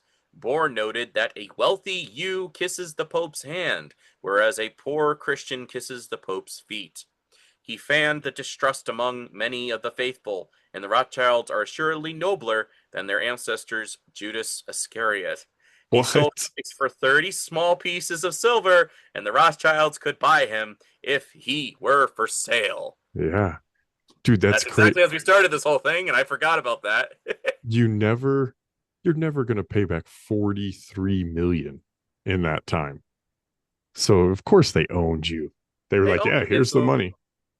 If they have this Pope Gregory VI, if I remember correctly, he helped finish the Washington Monument. We didn't have enough whatever stone it was that they were using, and you can see that different shade today in the Washington Monument. And again, the great city was divided into three parts that we read in Revelation: City of London, which is finance and banking; the Vatican, which is the religion; and military is Washington, D.C. Three different continents, different regions, but all leading to the same Whore of Babylon. Obelisk standing there. And in closing, we're getting to this. The biography is incredible with Schofield and his book, The Incredible Schofield and His Book by Joseph M. Canfield.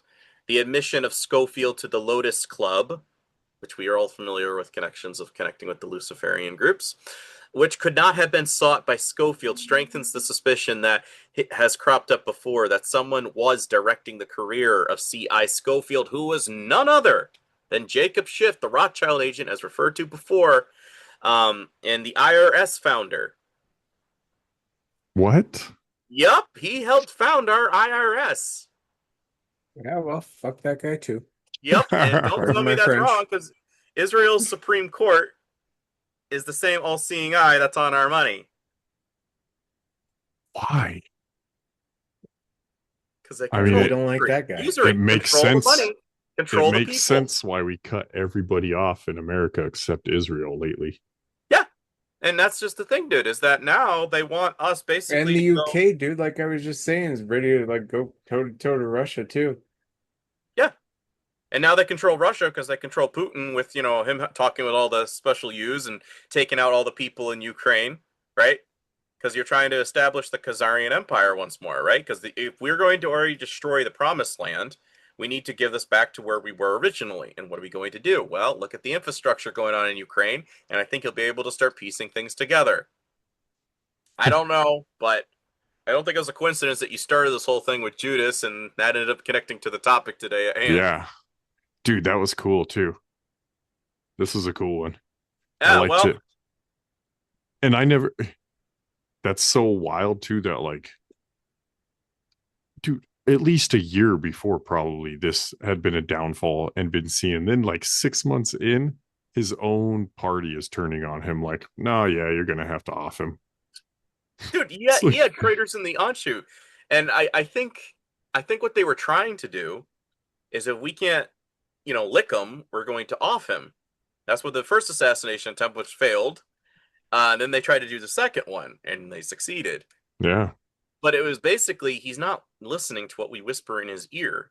Okay, well, if he's not pliable, we have to eliminate. So when I'm reading people saying he's solely a dictator, he suspended this, he did that, blah, blah, blah, I looked into a lot more of his personal life and leading up to all this. He didn't even want to do politics, dude. He literally only did it because of his His wife was a bee. Let's just put it this way.